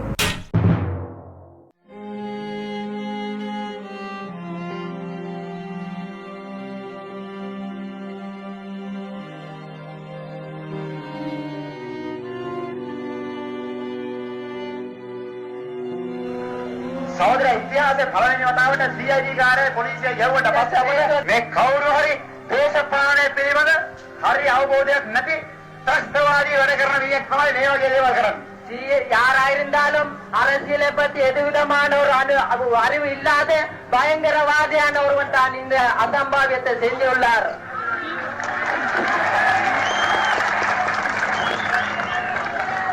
අපි ඔය ජනතාවට ද්‍රෝහින්ද කියන මේ වගේ වැඩ කරලා අපේ දේශපාලන නවත්තන වලට පුළුවන් කමක් නැහැ කියලා. நாங்கள் கூறுகின்றோம் இந்த மாதிரி வேலைகளை செய்து பாட்டாளி வர்க்கத்தின் போராட்டத்தை தடுக்க முடியாது.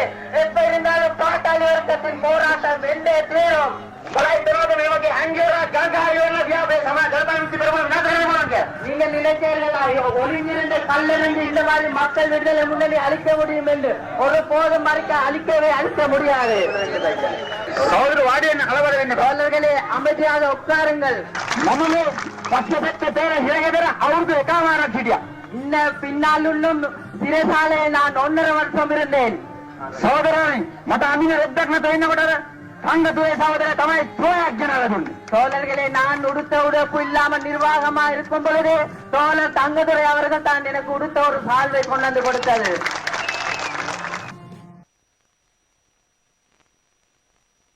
சகோதரன் அப்பே தாஜிலேச மே ஜாதிக பிரச்சனை தினோட அப்பே பிரதிபத்தி வச்சலத்தியோ தமிழ்நாட்டுல தோழர்களே எங்களுடைய கொள்கை பிரகடனத்தில் இந்த இன பிரச்சனை பற்றி தெளிவாக கூறியுள்ளோம்.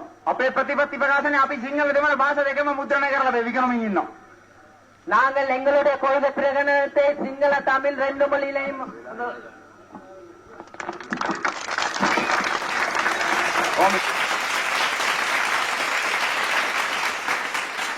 එක් ජාතියක් විසින් තවත් කුලයක් සමාජමය වශයෙන් තෙලීමත් එක් කුලයක් විසින් තවත් කුලයක් සමාජමය වශයෙන් තෙලීමත් ජාති ભેදවාදයක් කුල ભેදවාදයක් අහෝසි කරන අතර එය උල්ලංඝනය කරනවට දඬුවම් කරනු ඇත කියලා තියෙනවා.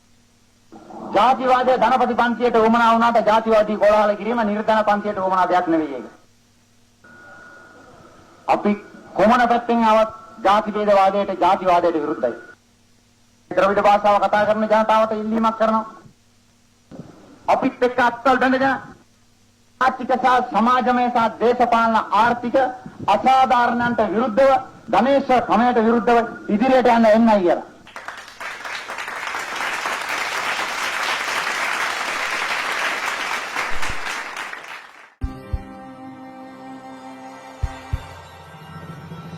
ලංකාවේ මුල්ම ජනාධිපතිවරණයට තරං කළ රෝහණ පැරණිවමෙන් නායකයින් පරාජය කර ඡන්ද 2,73,000 ලබා ගත්තා. රෝහණ ප්‍රජාතන්ත්‍රවාදීව ජයගනමින් ඉදිරියට යාම වැළකීමට ජයවර්ධන අකුළු හෙලන්නට විය. මං ගැන අර්ථකයි කියලා ජේ.ආර්. රාජ් පොලිසියට ඕනයි කියන එක පුදුමයක්. එහෙම හිතුවට කමක් නෑ. ඔය හිතෝපුවාම. හැබැයි පුතෝ අපි දේශපාලන පන්ති තියෙනවා. ආයි නොකියුවයි කියන්න එපා.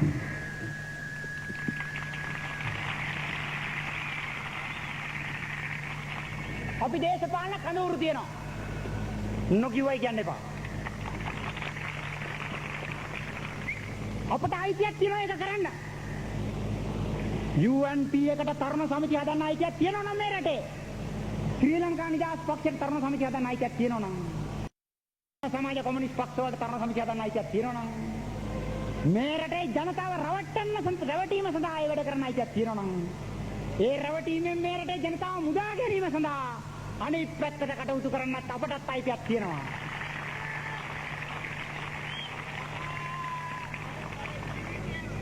කිසිම හේතුවක් නිසා කිසිම කරුණක් ගුඩ කොයියම් හෝ තත්ත්වයක් යටතේවත් නිර්ධන පන්තියට තියෙන ඒ අයිතිවාසිකම අපි විකුණන් කන්න සූදානම් නෑ කියලා කියනවා.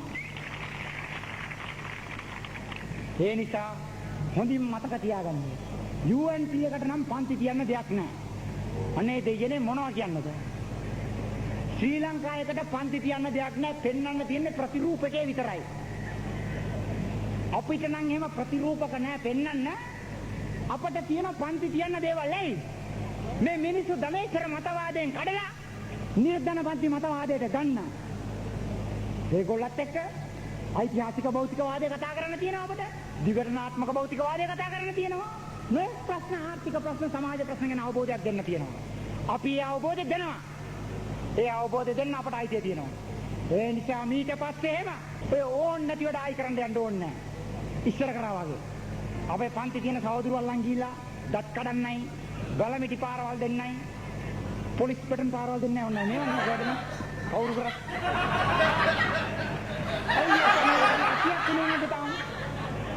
අවුරුදු 6ක් කරානේ. කරලා මොකටද මේවා කරේ? මේ බණ්ඩාරනායක පවුලේ, සේනානායක පවුලේ වලව් දෙක රැක දෙන්න නේද මේවා කරේ? මේ ධනපති සූරාකෑම රැක දෙන්න නේද මේවා කරේ? ජනතා විමුක්ති පෙරමුණ මර්ධනය කරන්න නේද මේවා කරේ? නමුත් ජනතා විමුක්ති පෙරමුණ මර්ධනය වුණාද? ඔයලා අවුරුදු 6ක් තිස්සේ මරලත්, ඔයලා අවුරුදු 6ක් තිස්සේ ඉර කරලත්, ඔයලා අවුරුදු 6ක් තිස්සේ අවලාද කුණු බැනුම් බැනලත් අපට අපි අද යහතින් හොඳට අපේ වැඩ කටයුතු කරගෙන යනවා.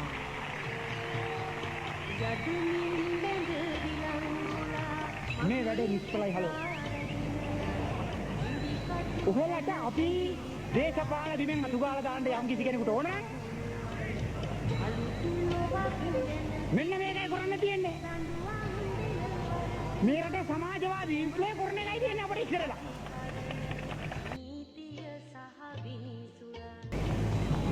එහෙම නැතුව අනේ මලේ ඔය සෙල්ලම නම් කරාට වැඩක් වෙන්නේ නැහැ. එකෙක් මරනකොට 10ක් උපදිනවා.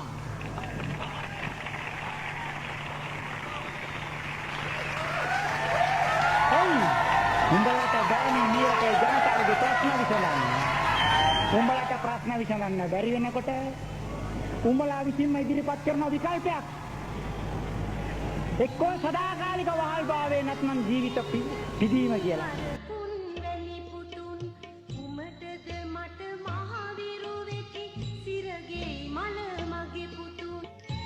සදාකාලික වහල්භාවයට වඩා බොහෝ දෙනා කැමති වෙනවා ජීවිත පිදීම තෝරගන්න. ඔන්න ඔතනයි ප්‍රශ්නේ තියෙන්නේ.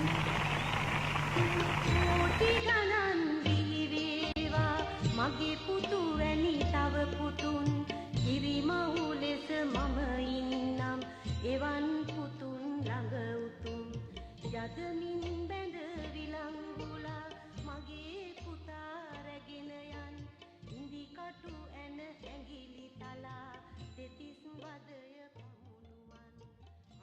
මහත්මයා අගමැති වෙලා තමන් ජනාධිපති හැටියට පත් කරගත්ත අලුත් ව්‍යවස්ථාවක්. අලුත් ව්‍යවස්ථාවේ නීතියක් තිබෙනවා ජනමත විචාරණයක් තියන්න පුළුවන් කියලා. ජයජන් මහත්මයාට ඕන කළේ එයාට තියුණා 6න් 5ක කාලයක්. ඒක වෙනස්ව තවදුරටත් පවත්වාගෙන යන්න.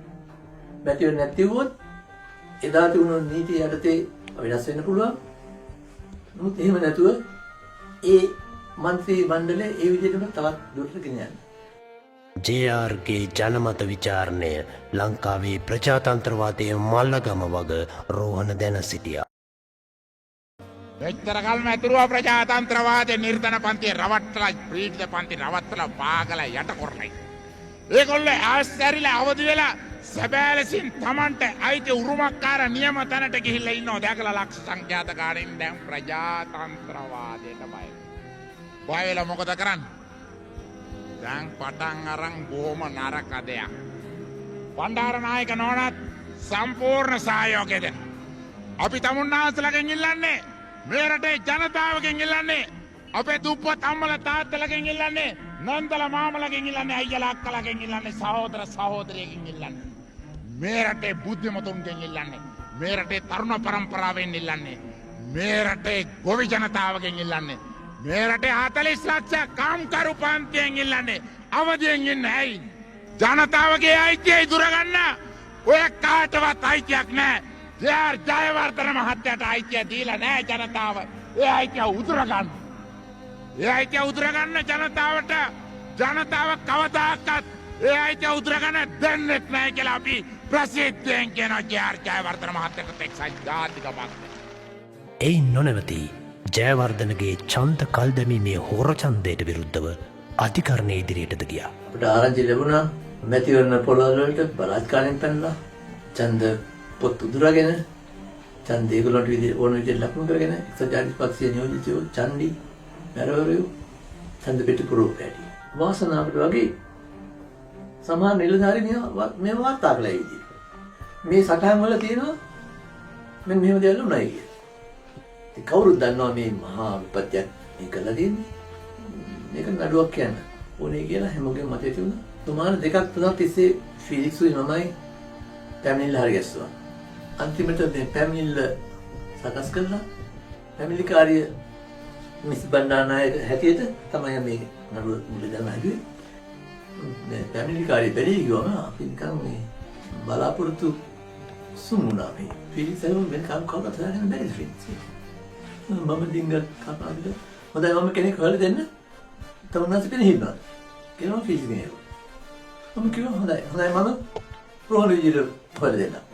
පැමිණිලි කාර්යය. කැමතිද? හරි මම කැමතියි.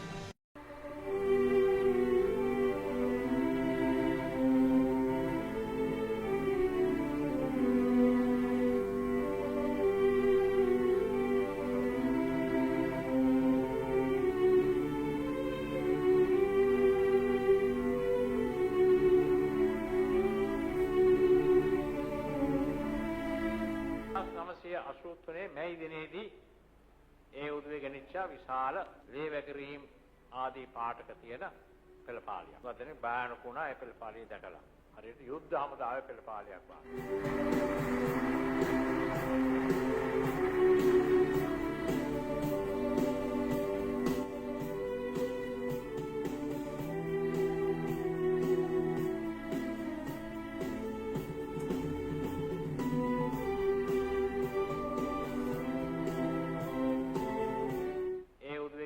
විශාල ලේ වැගිරීම් ආදී පාඨක තියෙන පෙළපාලියක්. හරියට යුද්ධ හමුදාවේ පෙළපාලියක් වගේ.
පටන් ගත්ත දේශපාලන වැඩ කටයුතු තරුණ සභිකයෙක් හැටියටයි. දැන් ඉතින් මහලු වාසයටපත් වෙලා ඉන්නවා. මම හිතන්නේ තරුණ සමිතියේ සමාජිකයෝ දැක්කහම මට අලුත් 50ක් ඇති වෙනවා. ඒක කාන්තා පෙරගුණ දැක්කහම තවත් 50ක් ඇති වෙනවා. අපි වැඩ කරන්න ඕනේ ඒගොල්ලන්ව නැති කරන්න. අපි මේ ව්‍යාපාර නැති කරන්න ඕනේ. මාමුර ගෑරේ අයදින්ටයි දන වැක්දෙකුගෙන් බඹ සර රැක ගන්ටයි ඔබ දිව ආයේ මාදිවි ගල වන්ටයි අවි එසවූයේ යුක්තිය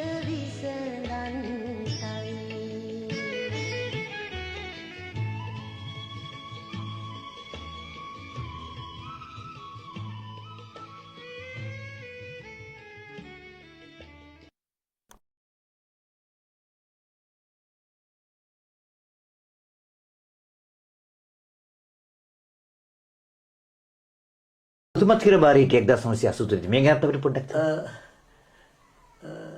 ජයජාල මහත්මයා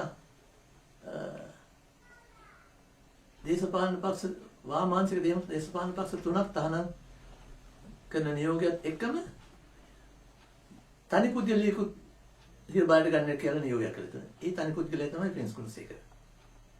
මම හිතන්නේ ඒ ජනමත විචාරණේ නඩුවට සම්බන්ධ නිසා.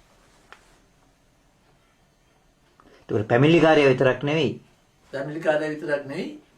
නීතිඥයට අනිත් ප්‍රධාන නීතිඥ ෆිලිස්ටන් බණ්ඩාරනායක එයාත් හිරබාරට ගන්න සූදානම් වෙන බව ආරංචි වෙලා එයා අවුරුද්ද එයා පැනලා ගිය රටේ. එයාගේ ඉහි ගියා. මම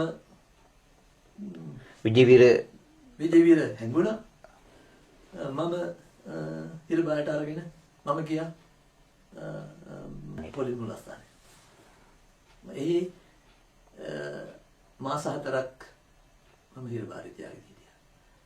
හබියස් කෝපස් නඩුවක් කියලා තමයි මම අන්තිම නිදහස් වුණේ. මට පැමිණිලි කාර්යය අතුරුදහන් වෙනවා මේ නීතිඥ මහතුරු දෙනෙක් රටින් පැලෙනවා අනිත් එක්කලා හිරේට ගන්නවා. ජේ.ආර්. ජයවර්ධන ප්‍රජාතන්ත්‍රවාදී මීඩියාදී හොඳ කතාවක් නේදවත් නේ? මට ලස්සන කතාවක් නේ මේක. මේක කියන්නේ නැහැ නේ ලංකාවේ කතා කරන්නේ නැහැ නේ මේ කතාව කවදාක. ඇත්ත වශයෙන්ම මේ තහනම් නොකර විජේවීර නඩුව කියන්නේ නම් ජේ.ආර්. ජයවර්ධන නඩුවක් කියන්නේ. ඒ අරත් ජනසමතවාදයට පුරුදු වෙච්ච විජේවීරින් පස්සේ ජනසමතවාදීව ක්‍රියා කරනවා. අධිකරණයට ගොස් පරාජය විය හැකි නිසාද රෝහණ ප්‍රජාතන්ත්‍රවාදීව වැඩ කරමින් ලක්ෂ සංඛ්‍යාත නිර්ධන පන්තිය දිනා ගන්නවාට භයානක වූ ජයවර්ධන තොණ්ඩමන ආණ්ඩුව කළු ජූලිය සලසා රෝහණගේ ව්‍යාපාරය තහනම් කළේය. ජයවර්ධන සිය බල තණ්හාව අවසන් කළේ කළු ජූලියට මුවා වී ජනතා විමුක්ති පෙරමුණ ඇතුළු වාමාංශික පක්ෂ 4ක් තහනම් කිරීමෙන්. කළු ජූලියේදී සිද්ධ වුණේ ආණ්ඩුවේම ඕනෑකම් අනුව දෙමළ මිනිස්සුන්ට ඉතාමත් නරක විදියට සැලකුවා. ඒ සලකපු කොච්චරද කියලා යනවා නම් හිරගෙදර හිරකාරයෝ පවා මැරුවා. ඊට පස්සේ ඒකෙන් නවතින්නේ නැතුව කොළඹ පටන් ගත්ත දේ ඈත ගම්මාන කරත් අරගෙන ගියා. තහනම් කරනකොටම අපිට තිබුණු චකිතයක් තිබුණා, කම්පනයක් තිබුණා. නිකරුණේ තහනම් කරයි කියලා. UNP මැරෙන් මෙහෙ වූ කළු ජූලි සහ ජේ.ආර්.ගේ පක්ෂතානම සමග ප්‍රජාතන්ත්‍රවාදය වනවදිද්දී රෝහණත් වනාන්තරගත වුණා. රෝහණ සහෝදරය ඇවිල්ලා කියනවා අද නැත්තම් හෙට පක්ෂය තහනම් කරනවා. එහෙම වුණොත් ආරක්ෂා පිළිබඳව මොකක් හරි කරගන්න පුළුවන්ද කියලා. මේ ආරක්ෂාව පිළිබඳ ගැටලුවක් ඇති වෙන්නේ. අපි කොහොම හරි ඉන්න වෙන්නේ කැලේ ඉඳිමු. ඊට පොඩි වෙලාවකට පස්සේ ප්‍රවෘත්ති වලින් දෙනවා ජනතා විමුක්ති පෙරමුණ සම සමාජ පක්ෂය කොමියුනිස්ට් පක්ෂය තහනම් කියලා. දැන් ඊට පස්සේ අපි ශනිකව සූදානම් වෙන පසුබැසීම සඳහා.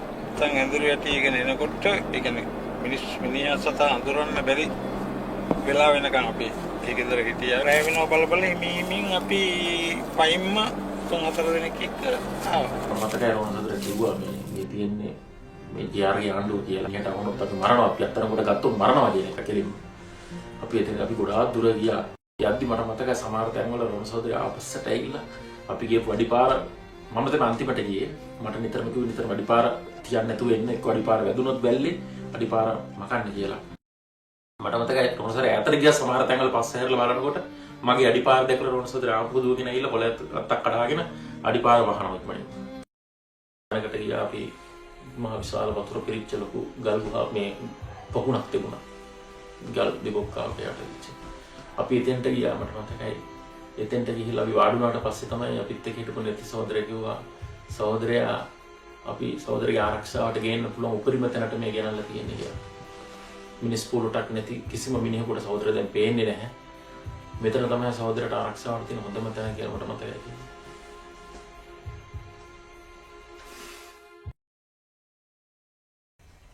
දවස් මම හිතන්නේ කැලේට ඇවිල්ලා අපි දවස් සුමාන දෙකකට විතර පස්සේ රෝහණ සහෝදරට ඉක්මනට වුණා නැවත එළියේ හිටපු සහෝදරුත් එක්ක පක්ෂෙත් එක්ක සම්බන්ධය හදාගන්න. පස්සේ සුමාන දෙකකට හෝ තුනකට පස්සේ මට මතකයි මම තමයි ගියේ එළියට. ඉස්සරලාම රෝහණ සහෝදරගේ පණිවිඩයක් අරගෙන ගියා. රෝහණ සහෝදරගේ ලියුපු ලියුමකුත් අරගෙන සුමිත් සහෝදරය හම්බෙන්න ගියා. එතැන් සිට සෝදිසියෙන් සහ උපරිම හැකි ප්‍රමාණයෙන් ඉදිරියට ගෙනයමින් තිබුණු දේශපාලන වැඩ කටයුතු ඉන්දීය ආක්‍රමණයත් සමගම ඇවිලී ගියා. 1987 ක්‍රියාත්මක වූ ඉන්දීය ආක්‍රමණයෙන් පසුව ලංකා දීපයත් සයිප්‍රස් දීපය මෙන්ම සදාකාලික බෙදී යයි කම්පාවට පත්තු රුවන එයට විරුද්ධව නැගී සිටින ලෙස ඈදුවේය. දේශපාලනයේදී අපි අත්දැක දෙයක් තමයි හෙට දකින්න පුළුවන් නුවණක් අදට උරුම වෙච්ච මිනිහෙක්ගේ භූමිකාව.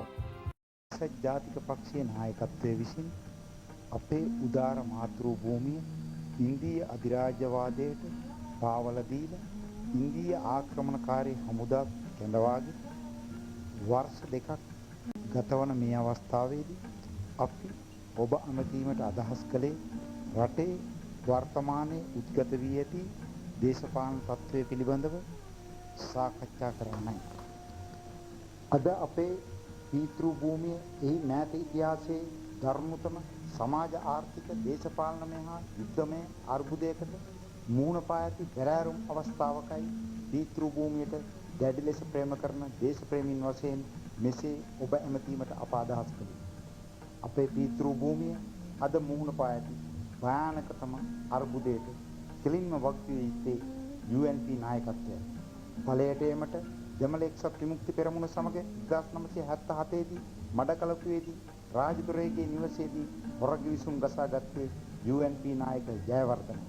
ඒ හොරගිවිසුමට අනුව යමින් උතුරු වෙරළ ආරක්ෂක බලයන් ඉවත් කර දෙමළ ඊළාම් ත්‍රස්තවාදීන්ට ඉන්දියාවට පැන යාමටත් ඉන්දියාවේදී පුහුණු වීමටත් ආයුධ රැගෙන ආපසු ඒමටත් ඉඩ දුන්නේ UNP නායකත්වයයි.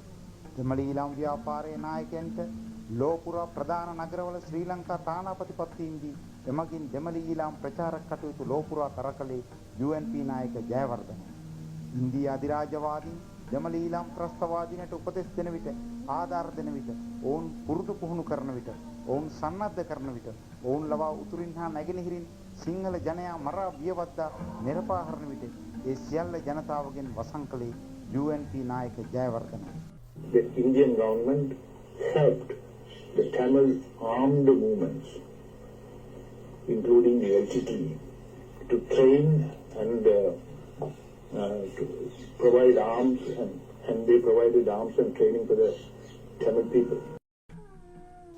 තිරුකුණාමලේ තෙල් ටැංකි ගොවිපළ බොරු සමාගමක් මගින් සිංගප්පූරුව හරහා ඇමරිකාවට බදු දීමට ගොස් ඉන්දියා අධිරාජ්‍යවාදීන් තවත් ප්‍රකෝප කර ඔවුන් ලබා දෙමළ ඊළාම් ත්‍රස්තවාදී ව්‍යාපාරයට තව තවත් උදව් ලබා දුන්නේ.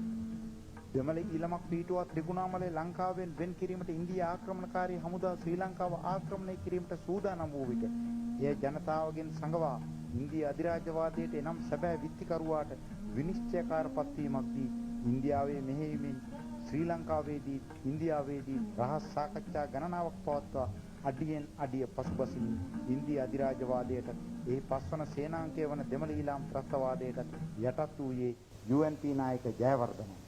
නැගෙනහිර පළාතේ 3/2 සිංහල මුස්ලිම් ජනතාවගේ දැඩි විරෝධය නොතකා ඉන්දියා අධිරාජ්‍යවාදී කුමන්ත්‍රණයට අවනත වී නැගෙනහිර පළාත උතුරු පළාතට ඈඳුවේ යටත් කළේ පසුව එය වෙන් කරනවා යයි බොරු වහසිබස් කියමින් UNP නායක ජයවර්ධන නොවේද?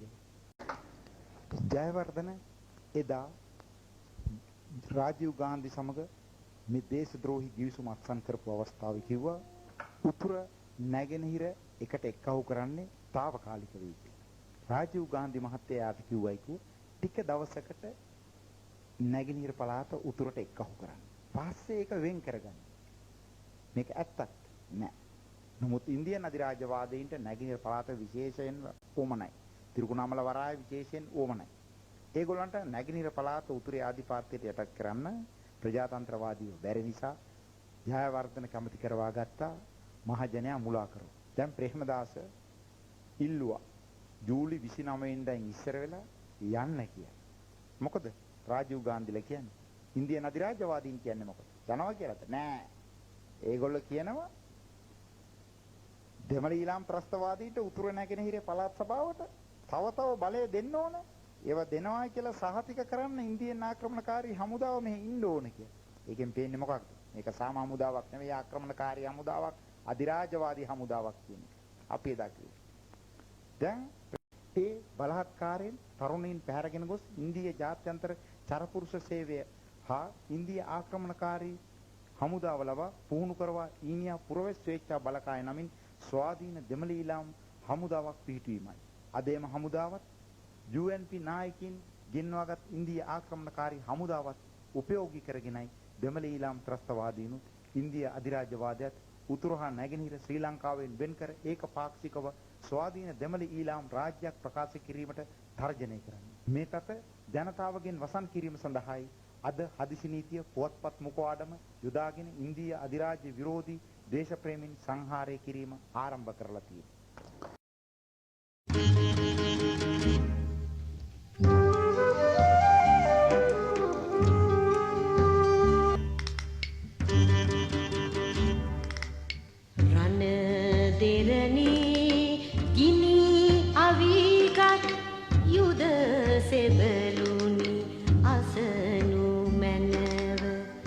වෙටි උන්දය වැය කොට නුඹ සුරැකිය යුතු ජන පිරිසය යුක්තිය උදෙසා මොර දෙන ජනයා නසතොත් වියරුව වෙනසින්නේ නුඹද අයත් පන්තිය බව සිතට ගනුව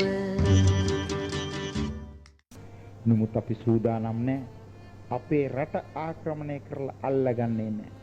ආක්‍රමණිකයාට කිසිම ඉඩක් දෙන්න, කිසිම බුරුලක් දෙන්න, යටත් වෙන්න අපි සූදානම්.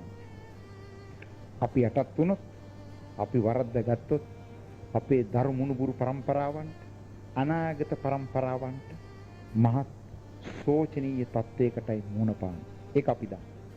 ඒ නිසා අපි සූදානම් නැහැ මේ ජාතික විමුක්ති සටන ඊළඟ પરම්පරාවට පවරා දීලා මිය. ජයවර්ධන ප්‍රේමදාස හවුල නවදිල්ලි පාලනය හා බෙදුම්වාදී ඉදිරියේ දනින් වැටුණා.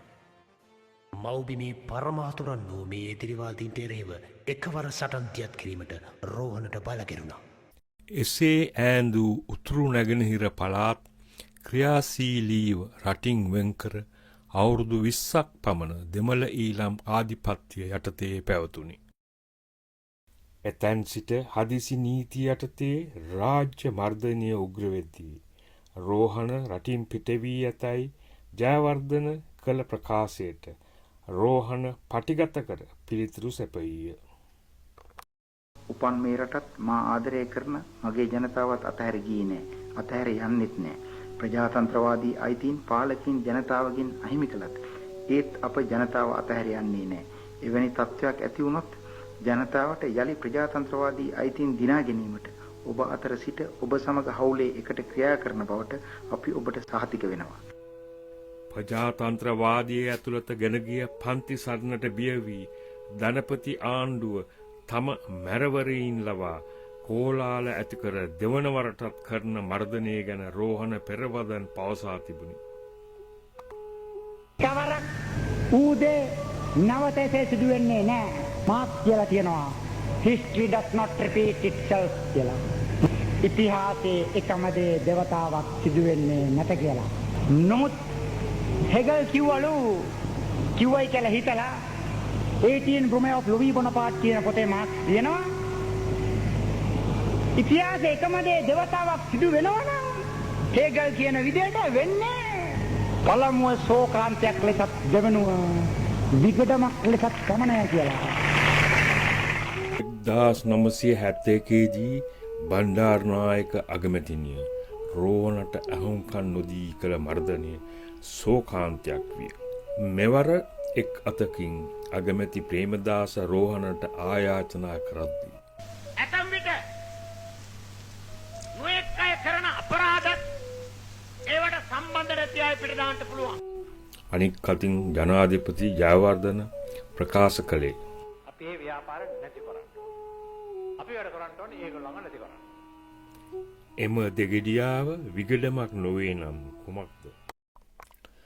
ජයවර්ධන තොණ්ඩමන් ආණ්ඩුව තරුණ පරම්පරාවේ ඝාතනය ආරම්භ කළ විට ලන්ඩන් සාකාව රෝහණට රටින් පිට සැලසූ ආරක්ෂාව ඔහු බලවත් හැඟීමෙන් යුක්තව ප්‍රතික්ෂේප කළේ. සහෝදරවරුනි, අපේ සහෝදරවරු දීපිදුවේ ඔන්න ඔය ප්‍රතිපත්ති වෙනුවෙන් අපි ඒ ප්‍රතිපත්ති ඉදිරියට ගෙනියනවා. අපි සූදානම් නැහැ ධනපති පන්තියට අපේ නිර්ධන පන්තියේ ප්‍රතිපත්ති පාවලා දෙන්න. කිසිම තත්ත්වයක් යටතේ කුමන නිසක හේතුවක් නිසාවත් අපි ඒක කරන්නේ නැහැ. ඒක කරන්නේ නැහැ කියලා අපි සාතිකයක් දෙනවා. ඒ සාතිකය ඔබට අවශ්‍ය නැහැ. එයි අපි අපේ භාවිතාවෙන් අපේ සාතිකයක් දීලා තියෙනවා. අපේ ජීවිත බේරගන්න අපි කවදාවත් ඔබ අතහැරලා දාලා ගියේ නැහැ. අපේ ජීවිත ගලව ගන්න අපේ ජීවිතාන්ත දක්වා හිර දඬුවම් දෙනකොට අපි ධනපති පන්තියේ ඉදිරියේ ධනෙන් වැටුනේ නැහැ. අපි ඒ වෙනකොට හිරේ ඉන්න තීරණය කරා. අපි එදා වගේම අද වගේම හෙටත් අපේ ජීවිතයේ අවසානයේ දක්වාම නිර්ධන පන්ති විප්ලවවාදීන් වශයෙන් අපි ජීවත් වෙනවා. නිර්ධන පන්ති විප්ලවවාදීන් වශයෙන් අපි කවදා හරි මරණයටත් මරනවා.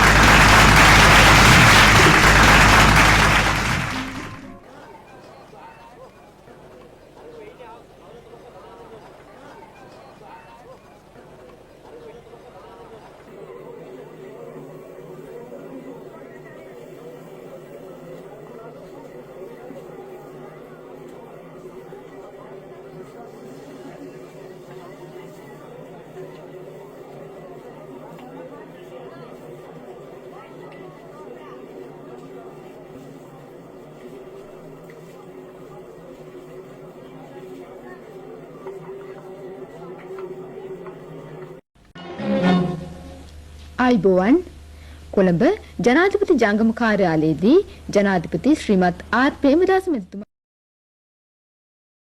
ජනතා විමුක්ති පෙරමුණේ නායක රෝහණ විජේවීර මහතා, උපනායක උපතිස්ස ගමනායක මහතා, එච්.බී. හේරත් මහතා මරුමුවට පත් වී තිබෙනවා. ජනතා විමුක්ති පෙරමුණේ නායකයින්ට ඒ පෙරමුණටත් අත්පත් වූ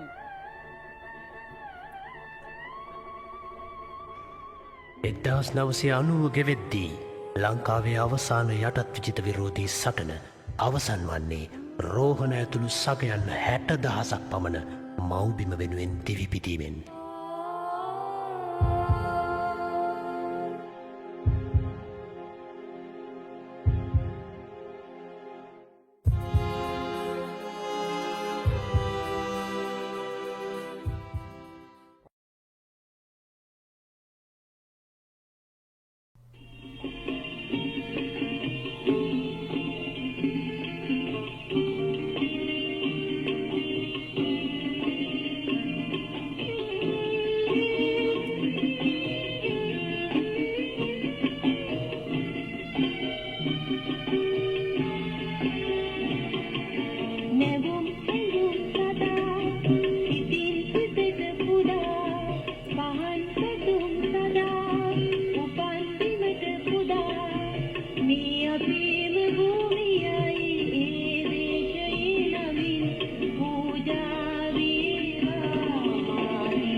උසට සාගිනි